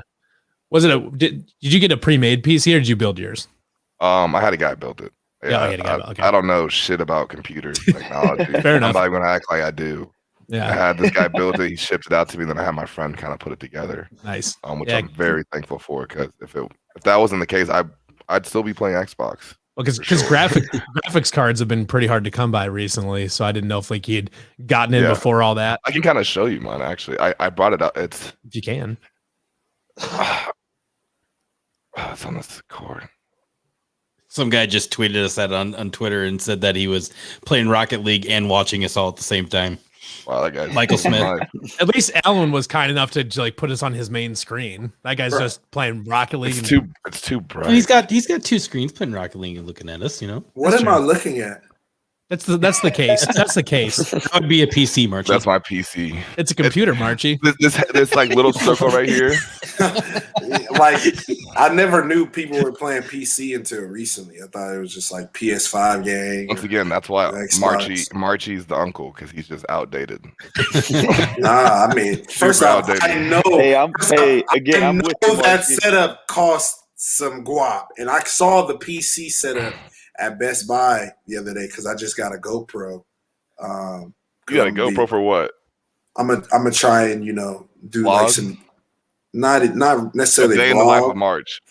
I'm doing watch that. basically I do like I'm trying to figure out how to work a PC. I mean not a PC, GoPro. You see So what I'm talking I'm about? gonna eventually Outdated this. eventually I'm gonna try and do like some just experiences. I'm actually gonna be in Miami Saturday. You going to and I Miami know without me? I'm not. It really. So yes, My sister. Undisclosed. Really, I'm chaperoning, bro. But If you get Yeah. a day in the life of Marchie vlog going up on YouTube, like I think- I'll be subscriber number one. to I'm that. literally. That's why I've been thinking about it. I'm not even gonna be like a huge YouTuber, but I'm just gonna like, if I go somewhere, like to Vegas or something, I'm planning on taking the GoPro to because my big plan this year is to go to the rivalry game this year. So I'm gonna kind of like take people through my experiences. You know what that'd I'm be saying? dope. Better be So on the that's what, sideline then. yeah, I'm trying to be on at least. I don't know how that's gonna work out, but Yeah. at least try and be close to the field or on the sideline during the game. A couple other things too. I know LD3's planning a little trip, so we just show my Our experiences, annual. man. I guess a lot of people that I know, they don't really. Well, you didn't haven't even come to really the traveled. LD3 trip last year. I That's didn't. The whole, I that's the whole. That's I know. that's the. You have I to make didn't. it up I was the to only do. one that didn't go too. The only one. What a shame. But yeah, matter of fact, it's right here. Yeah, I don't know because I've got like all the equipment to like. I've got the little strap to where like I can put the PC. I mean, golly, I keep saying PC. but March. The But question this is the GoPro. It's the can your Hero laptop 8. can your laptop like handle the GoPro? Because That's what I was thinking too. Because I was like, I don't even know. like for reference here, like if we're getting ready to record an episode of a podcast, Marshall texts me like, I don't know, 45 minutes ahead of time, like starting the laptop up or whatever. I got a 20. My laptop. Gotta crank it. 20. It's a 13. pull start. It's like I got when you just gotta get it going. I got the big MacBook Pro from 2013, still going strong. But yeah, Is Freshman strong- year. Is strong the right Okay. word for it? it's surviving. So I've got like these little things where you can like attach, like like hold up the GoPro. You're now You in know the section of what I'm the show where Marchie's explaining GoPros. Yeah, and I've actually This is the 2021 electronics hour. with March. I've invested. So let me show you my little setup. So I've invested. I have the little thing where you can put it on your head, Nice. and I have it where you have Point the of view, straps, Marchie. where it has the straps and the GoPro's like literally on your chest. So, you know, I'm slowly trying to figure out how to work it just so, you know, I could keep track of, you know, what I do when I travel or even when I go out and stuff, you know. Well, that way, next time So you like people- pass out on Beale But I Street, you should- can see you can get video record. But you know what I regret? You know what I regret? I had so much fun in college. I should have had something like this to where I could do like day in the lives, you know, showing like what we go through, like really go through, not like, you know, the fun, exciting part, like waking up at 7 a.m., going to lift, and then going from. Do you remember that? It was like that commercial. You from the have to Instant- get up. Well, I'm talking about I'm talking about during the season, not off season. Okay. Like during the season, get up, you know, Lift class, study hall, you know, lunch. Orange 23. You know, chilling in the locker room, vibing with the guys before practice. You know, meetings. We used to have a great time in the locker room. I will say that too. Yeah, we did. Thing, especially especially like right before we were leaving. Yeah. Like right before we were leave to go to away games. Music be blasting. We had some good times, man. So that's one thing I regret is not actually keeping it on film. So I'm gonna do that. C. Dirkle that says, "Damn, waking up at 7. Fuck that." Apparently, C. Dirkle is not within the normal working. Yeah, I was world. just saying this person does not feel like a person that is out in the real world just yet. But what does anyone else remember? I can't remember. It's been a while, a few years ago at least now, where the NCAA like made a commercial, like a day in life of an athlete, and it was just all a bunch of bullshit. No. Yeah, because I think a lot of people, you know, there's a lot of people, and Alan and Josh can attest to this.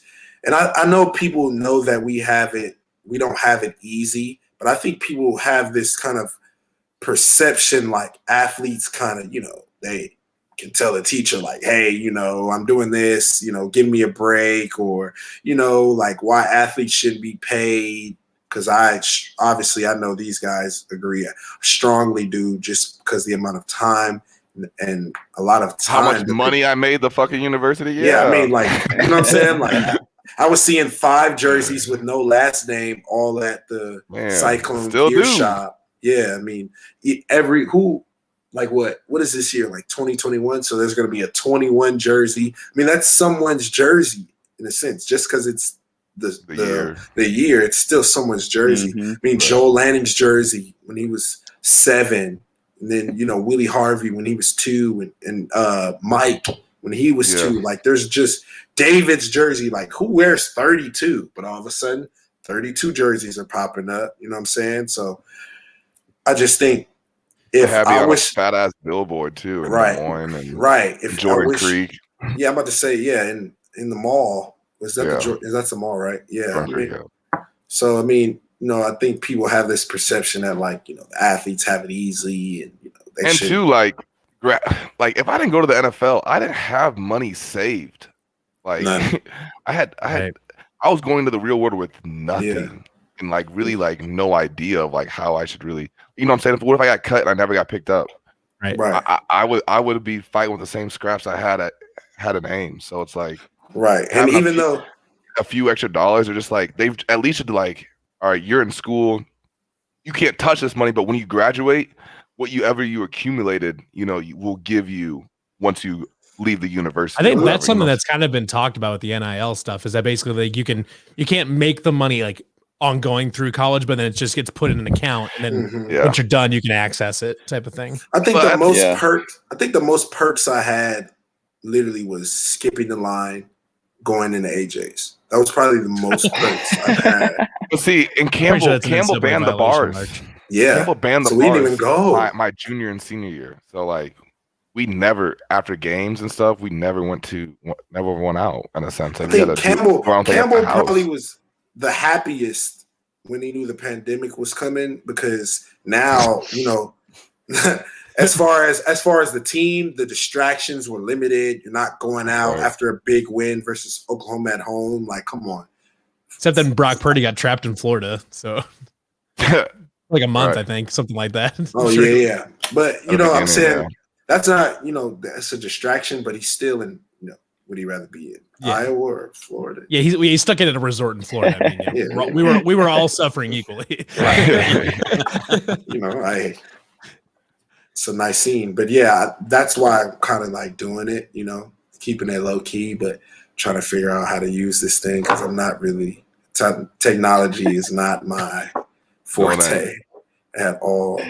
But you know, I'm gonna get somebody to at least help me out, figure it out, know what I'm doing and stuff. So You know how to turn it on yet? yeah, this is big. Hey, March, I you don't know they got an app too. You got an iPhone? Yeah, so I literally typed it in my phone, the GoPro app, and it doesn't show up. So I'm like, this. I must have spelled it wrong. Did you just 5 type letters. GoPro? I will type it in right now. GoPro app. It was not coming up. Look, I'll send it to you right now. I It says guarantee quick. there's a I don't know if y'all can see it. It says quick video editor. That's like the first thing that comes up. And I don't know how to do that. I got nothing. Our for you on homie that. Salt does. And it says camera remote for GoPro, but like there's no GoPro app. That's I think probably it's called Quick. Is it called Quick? Is that what it is? Because Yeah. quick is I Yeah. see quick, but literally Yeah. it says the app is called GoPro. So To I March's pulled up my credit, GoPro it's not app. super obvious. Let's read the description of the app. Get the Yeah, most out of your photos and videos, no matter what phone or camera you captured them with. The Quick app, developed by GoPro, makes it quick. Oops. Yes, but I'm saying but look, That's hard. no, but I was reading the whatever the instructions or whatever, and it says like download the GoPro app. It doesn't say quick video editor. So how am I supposed to know that? To March's gotta credit, read it's not super obvious if Right. you didn't know that it was Quick. It's And not. I still don't super think that's If it. you're from Texas, it doesn't make sense. But the quick video isn't really technically the app. It's still called GoPro app, like Josh said. It is a GoPro app. Yes. Texas. But I need the app to like instruct me. So yeah, We're getting you there. Slowly but surely. We're slowly getting there, man. Hey, I've got a mic. You know, I've still got my 2013 laptop. I'm living large, man. I'm living large. I am living large right now. I think we need to make a segment where it's just like technology reviews by March. Oh my God, March Tech review, the March Tech minute. Oh, March Tech. March Tech minute. Yeah, That's gonna turn into like a half hour at it's least. gonna take years. but you only present tech from like 2015. I mean, you got to realize this is the same guy that went on a tangent about sending a basketball player overseas to never see him again for 30 minutes straight. Oh, Dwight Powell. Do you want to know I already knew what you were talking about. Dwight Different Powell? continent. I mean, you want to read his stats tonight? Because we just got creamed by the Memphis Grizzlies. We lost by 29 points. Phew. Who, Ja? Ja had 24, 7, and 8.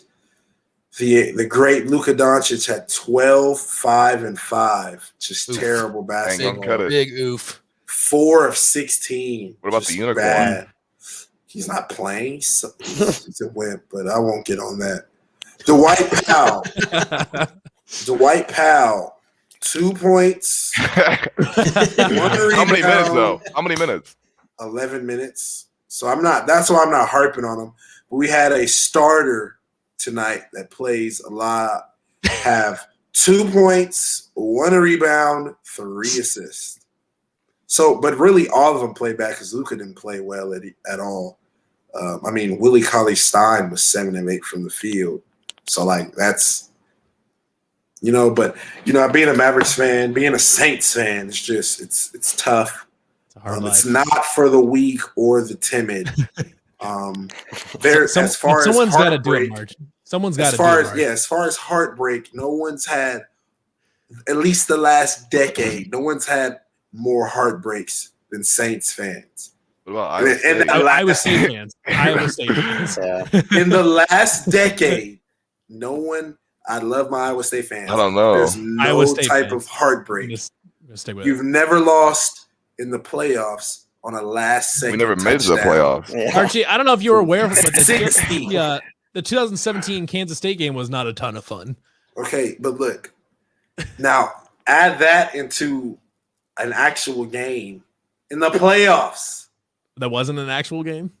No, I'm saying an actual playoff game. Okay. Like that is, you know what I'm saying? It intensifies. You haven't lost an NFC championship off of the worst, literally the most blatant call, and the ref doesn't even throw it. You know, like I literally suffered with Drew Brees. So what's worse? Great. What's worse, the ref not throwing it or the ref throwing it and then picking it up? 3 times. 3 times. You tell me. I would at least the ref did us a favor by at least. Oh my God. At least the ref. Look, Margie can pull any excuse. The ref was looking and said, "God, he can find it." But I'm saying though, the ref at least did us a 0.3% favor of what's the favor? At least throwing a flag. Yeah, at least getting my hopes up. Nothing. At least he got my hopes up. The ref is looking at it and just says, "Is that better?" I feel like getting the hope and then being crushed is a bigger heartbreak. 3 times, not just one. Playoffs, though. 3 times. Playoffs. We're in the playoffs, going to, you know what I'm saying? Literally about to go to the Super Bowl. Because if we get that flag, we're going to the Super Bowl. Will Lutz makes most of his kicks. He's making a chipper. We're going to the Super Bowl. They had no timeouts. It's not guaranteed. It is. No, they had one timeout. It is guaranteed. It's guaranteed. I am guaranteeing they throw that flag, we win the game. Everyone knows it. And then but not only that, the year before, we literally lose off a game winner. And then obviously I've had so many years of Drew Brees with just lighting it up, and then my defense was just absolutely the worst ever. Like there was a 4-year span where the Saints literally statistically was the worst defense ever for 4 straight years. Well, I mean, bounties. And we won on a bounty, which is why I'm advocating to bring it back. Wow. I want to say wow. this, so if you guys see me and whenever we're playing and my head gets taken off, just know March probably put 20 grand on it. Yeah. You know what? The bounty, it isn't the nicest things to say, obviously. But the bounty, it's not like we cheated. Well, like it's not like we didn't cheat, but you just played dirty and tried to hurt. Yeah, we played dirty, so hurting someone, taking them out of the game. I mean, you know, it's football. What is going on? Look, I saw this going one way, but then this just went down another. I'll tell you this: the biggest lie us athletes say is, you know, if there's a star player hurt, we say, you know, we want the guy in the game. No, if it helps my team win, I am all for it. I am all for it. I would do anything to win. That is Kobe Bryant was that way as well. He did anything to win. Michael Jordan did anything to win. We're not going to compare you to Kobe Bryant. No, I'm not saying. No. Because I didn't do anything. The Saints did it. But I'm just saying. March does claim that he can score on Jordan in a one-on-one game too. Yes. So why do you think I can't score? Because he's Michael Jordan. Okay, Michael Jordan. Okay, but how many times have you seen shots that weren't supposed to go in go in? Countless times, right? Countless times. So why can't I hit a jump shot? But if it's make it take it, what Michael Jordan are we talking about here? Prime Michael Jordan. He's prime. It's not make it take it. Okay, so he's saying that in a game of one-on-one against prime Michael Jordan, that he would be able to score a point on Michael Jordan. No. A point, 11? Alan. No. A point. No. So you mean to tell me you're playing Michael Jordan, but if you're playing prime Michael Jordan, you're not going to score 1 point? Yeah, because I'm good. So what does this mean? You ain't shit. I'm better than you. What are you saying? No. Look, all I'm saying is I can score a point. MJ's going to win. I didn't say I was going to win, even though in my head I think I'm going to win while we're playing. But, you know, That's just, There's a lot of I'm a things in your head. competitor. I'm a competitor. But I'm scoring 1 point. There's no way Michael Jordan is just beating me and I don't score a point. We would literally play again. I won't leave the court. I think Michael Jordan's going to do you like Terry Crews did Adam Sandler in Longest Yard. No. And throw your ass against the ball and beat the shit out of you. I'm getting a bucket. We've seen countless shots where you're like, how in the world did that go in? And now I can't get Archie can win if he can get a bounty on MJ. Yeah, is there a bounty on MJ? By the way, I literally scored 34 points in my rec game. So shout out to our rec team. Was Michael Jordan playing? Yeah. No, but if he was out there, he would have got did up too. Because I was on fire. 8 threes, by the way. Shout out to the rec league team. We're 4-0. All right. Before we end up going too late, let's Alan, if you've got a couple minutes, you can play along with us. Okay. Because this is our weekly game here. Because Aiden is an actual child born in the year 2001. So we have a game show of him. It's Aiden versus the 90s, where we give him 3 90s trivia questions. And you see if he can get them. So basically, what we'll do is I'll ask a question. He gets like 10, 15 seconds to answer it. And if he doesn't, you guys can take a crack at it. Think you got this? Let's do it. All right. So I need to get to the thing. All right. There it is. All right. Aiden versus the 90s. All right. So let's see. I've got. Old. It doesn't get old. Old. All right. So I'm in a bit of a historical mood. So this is gonna be more early 90s stuff. Okay. So wait, didn't you tell him he would possibly get all 3 questions? He might. And now you're like, I'm going straight OG 90s right now. Just let me ask the question. All right. So first question. This famous court case at the time drew a larger television audience than any Super Bowl ever. Oh, come on. OJ case. Got it. Let's go. Wait, do I have it? Did I get rid of my ding? Oh, I got rid of my success buzzer. I failed. All right. You're up, soldier. Like coming out of gulag. You're up, Good soldier. That's the best I can do for you. Good enough. All right. Second one up. This first person shooter came out in 1993 and was essentially the game that kicked off the entire first person shooter genre. And it was recently had a new update come out like 3 years ago. 2-3 years ago. Come on now. Is it Duke Nukem? It is not. I got this. Well, let's let our guest take a. What did you guess, Aiden? It's yes, Duke Nukem. Was it Doom? It is Doom. Great guess. My dad had that game on 64, so that's the only reason. Matthias, give him the gulag. You better good guess though. That would have been my guess.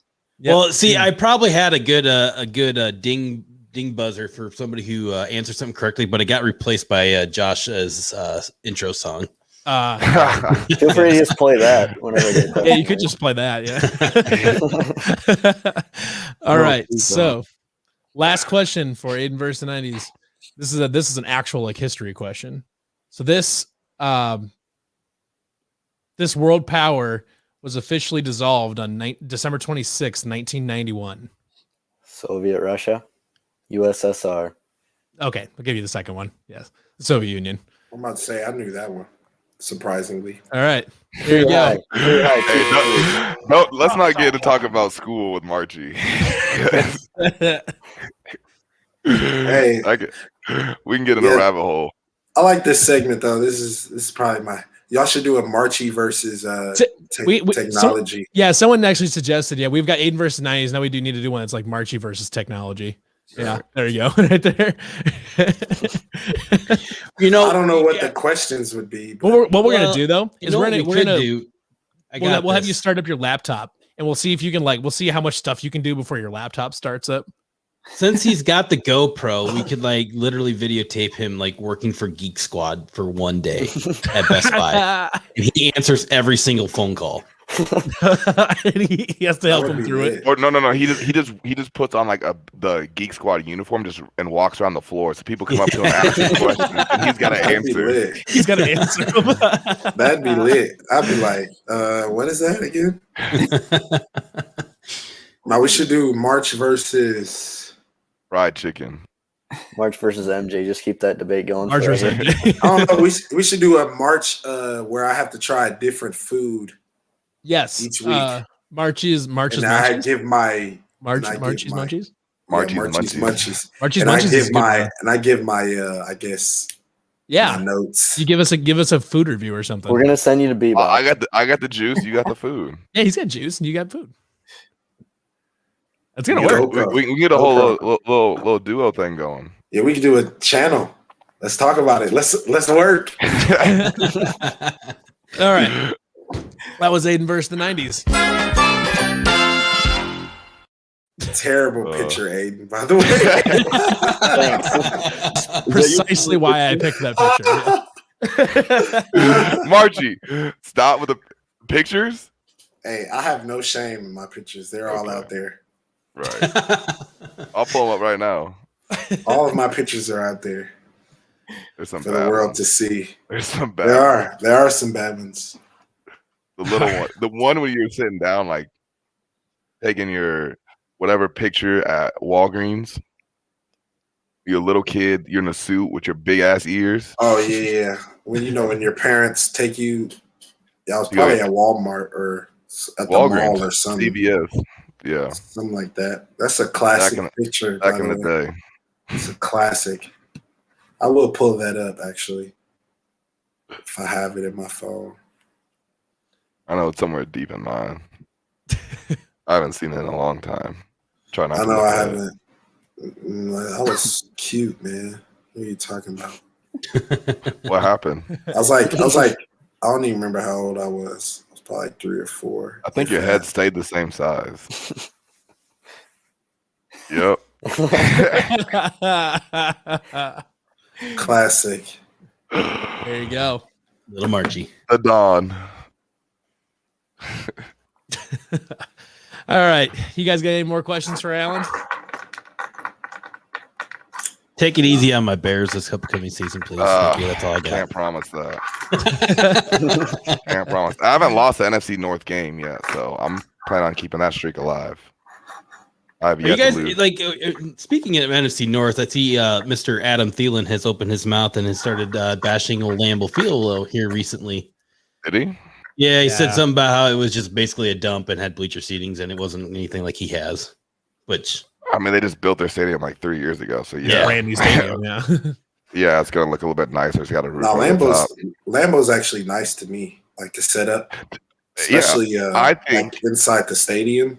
I think it's the ultimate fan experience. If you're a football fan, like scratch the Packers out of it. If you're just a football fan, there's so much history and knowledge that you can learn about the NFL and obviously the Packers as well. But like the whole fan experience there, like I don't think it gets much better. And I mean, I've played in a few stadiums, but man, it's like someone with a brand new Ferrari coming at somebody that has like a 1970 Dodge Charger and saying, "Well, your car sucks because it doesn't have a touchschreen in it," or something like that. It's like automatic windows. Yeah, like, something like that. It's sick. Like, great. I have a 70 Charger. Like right, 100%. Yeah. So, all right. Anybody got anything else for Alan? Otherwise, we'll let him go. We've been here for 2 hours. It's been a great time. I'll have to come back on. I gotta do this again. Yeah, absolutely. We need to have your juice reviews at some point. So if you find a good juice, come on. We need to get you. NFL rumors: 49ers are likely to play the Packers or the Falcons in Week 1. What's that got to do with anything? The I wonder who we play. I'm surprised they didn't give us the Bucks. Week 1. Yeah, the Bucks are playing the Cowboys. They already came out the schedule, or just like the first 2 weeks? It's like rumors. Schedule rumors. Credible sources. I'm locked in everywhere. Get Marchie cast a wide net. He's in places. Hey, all right. So Alan, like you said, thank you for coming on the show. We really, really enjoyed it. We definitely want to have you back on again at some point. Absolutely. Thank you guys for having me. It's been very enjoyable, and a fun, lighthearted conversation, and I'm always in for poking fun at Marchie. So if you guys need me, I'm here. I'm here. Always a good time. So thank you, Alan, for coming on. We'll talk to you again sometime soon. Sounds good. Awesome. Thanks. Whoop. All right. All right. So one thing I did want to touch on before we end the episode is I don't know if anybody has noticed, I've been like looking off to my side here a lot of this episode because I've been dealing with the situation on Twitter. And I don't know if anybody saw our Satire article that came out today about Fran McCaffrey entering his own son into the transfer. Yeah, I was about to text you and slap you and tell you to stop paying attention to that because you look disinterested. I was listening. I was dealing with the situation because okay. So I'm gonna share. The dummies out at Iowa City have fallen into the trap. Yes, outside of Iowa City. Wait, guys, I have to go. I love you all. All right. Please tell me this story on the side.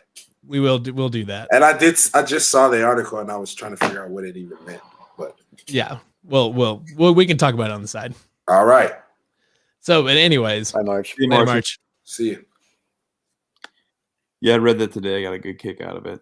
Yeah. So today, he's an Iowa writer, I think. Let me see if I can find it. This Hoops Weiss guy or whatever. I can't remember what is his real name. I lost it. The Mike Weiss. Mike Weiss guy. I think he's an Iowa reporter, and he saw our Satire article about Fran entering his son into the transfer portal and thought it was real.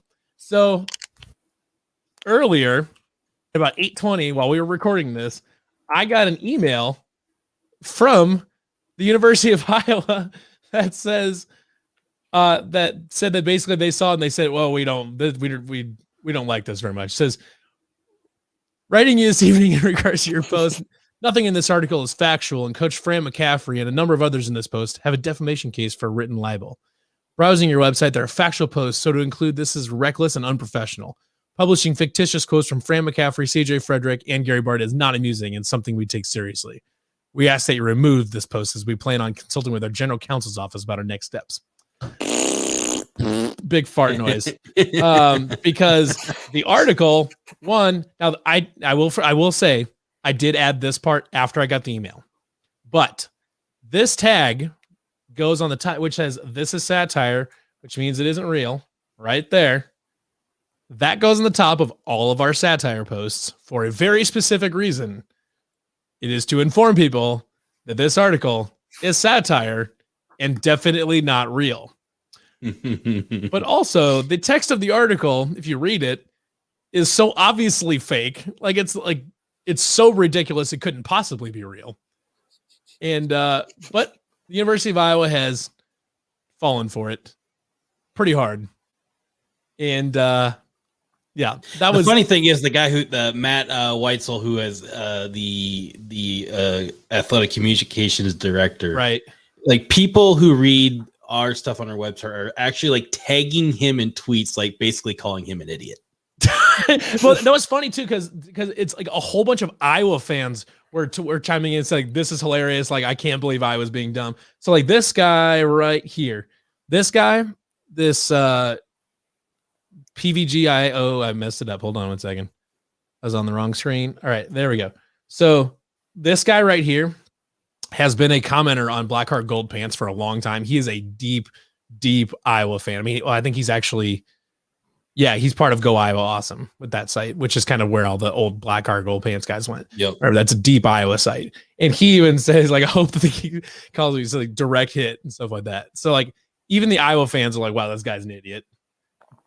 That's funny. Without showing the email, what was your response to Mr. Weitzel? Oh, it's pretty. I kept it pretty tame. I don't need to show you. It's just like a one sentence. It just said, what did I say? I said this article is satire and labeled as such at the top of the article. I'll put a satire tag in the headline to make it even more obvious. Nice. Like I kept it pretty professional, but just threw a little bit of sass in there because I'm sorry you guys are dumbasses and can't read an article. That is not my fault. So that was the excitement for the night. Aside from having Alan on the show, which was awesome. Yeah, that whole thing was going down on Twitter, like in the middle of this show that we were just doing, or in the middle of this show. Just unbelievable. Yeah. I love this one. I've never seen this. You before. are the communications director for a university who is supposed to be trained in reading information and being able to spew that information back out in a different manner or whatever, getting all the facts, whatever it may be. Right. And you failed to miss the tag. And you completely missed the tag at the top. Like I said, the big satire right here, that was added after he sent the email. Right. But this tag right here says this is satire, which means it isn't real. It is at the top of every single satire article we type. Have you had any other articles, your satire article? Oh, yes. Yeah, we had the Fred Hoiberg one, the Brian Ferentz to the Jets one. Yeah, the Brian Ferentz to the Jets one. Then I wrote one where it was Fred Hoiberg was leaving the Bulls to go coach the Hilton Magic TBT team. That one actually made the Yahoo front page. We did one. I can't remember who did it, but someone did. It was actually before I took over. Where it was about Colin Cowherd accepting a fake ID. Yep. Or saying that Iowa was. I think that was Austin. Yeah, I think that was. We've had a bunch of them end up like getting picked up by being picked up by Yahoo. Police report. Need the satire police report. Aiden sneaking into an R-rated movie. Oh man. But anyway, so if you guys haven't seen, we're watching us and didn't see it on Twitter, highly recommend you go through, our Twitter page here. We've got all sorts of stuff. Looks like he actually even Connor McCaffrey himself got in on it. Yeah, see the guy one of the original guys that was tweeting about it like deleted the tweet. This guy. He's that was just like fan, I think, wasn't it? Or was that actual guy? No, this Hoops Weiss guy. Let me see. He's an actual like. I don't know why I'm in all Dick Weiss. Sorry. So yeah, he is he's an actual like writer. Yeah, he's a columnist for the New York Daily News. I'm dying here. Yeah, so I don't know what our Bud's gonna get kicked out of the Hall of Fame for this shit. Good job, guys. Jeez. 19,000 followers and didn't even think to look at the top of the article. Yeah, we just outsmarted a Hall of Famer. Classic. And even Connor McCaffrey, like, he's like, this is clearly fake. Like, you're dumb. You're dumb. And this guy, like, his sources apparently. Yeah, the first sentence says, Iowa head basketball coach and disappointed father for him McCaffrey. Like that, announcing that he is entering his firstborn son Connor in the transfer portal. Yeah, right there should have been your red flag. After 22 years of Connor relying on his father for housing, food, and Wi-Fi. Like, okay. And a single cold embrace each year on his birthday. Like, it couldn't be more fake if we labeled it, which we did. And yeah, so that was a good time. Highly recommend people go. Highly recommend people go through and read through that if you want a good laugh before you go to bed tonight. So, but anything, that's all I wanted to touch on. You guys got anything else you want to touch on this week? Thank you to our sponsor, Estaz Bar and Grill, for all the tacos and being a legendary sponsor. Absolutely, they've been helping us out with all sorts of good stuff, and yeah, they've got their normal like 11 to 3 unlimited tacos every day. They've got their FAC specials, $1.17 tacos on Tuesday nights, which obviously they're just about done with now. But man, the Stas continues to be an awesome sponsor. They got great food. And I have confirmed, I'm pretty sure I can share this. I have confirmed that the Estas taco truck is real and coming. When are we doing a live show there? We're going to have to make that happen at some point. I'm down. We're going to make I just literally have to walk there. I was saying you don't have to do anything. It's really more of a logistical issue for me and kind of Aiden, but I could probably swing by and grab Aiden on the way out there. Well, probably. All you got to do is take a vacation day the next day. It'd be fine. That's true. Yeah, you have basically a free housing like right here. You could just like, I'll stick you in the dog kennel. Aiden can have a bed, but you can be in the dog kennel. Fair enough. All right. I think you guys ready to wrap her up for this week? You bet. All right. So everybody, thank you for watching this episode of the Nightcap. Hope you guys all enjoyed this. For Matthias, Josh, and Aiden, I'm Levi. Everybody have a great rest of your day, great rest of your week. Go Cyclones.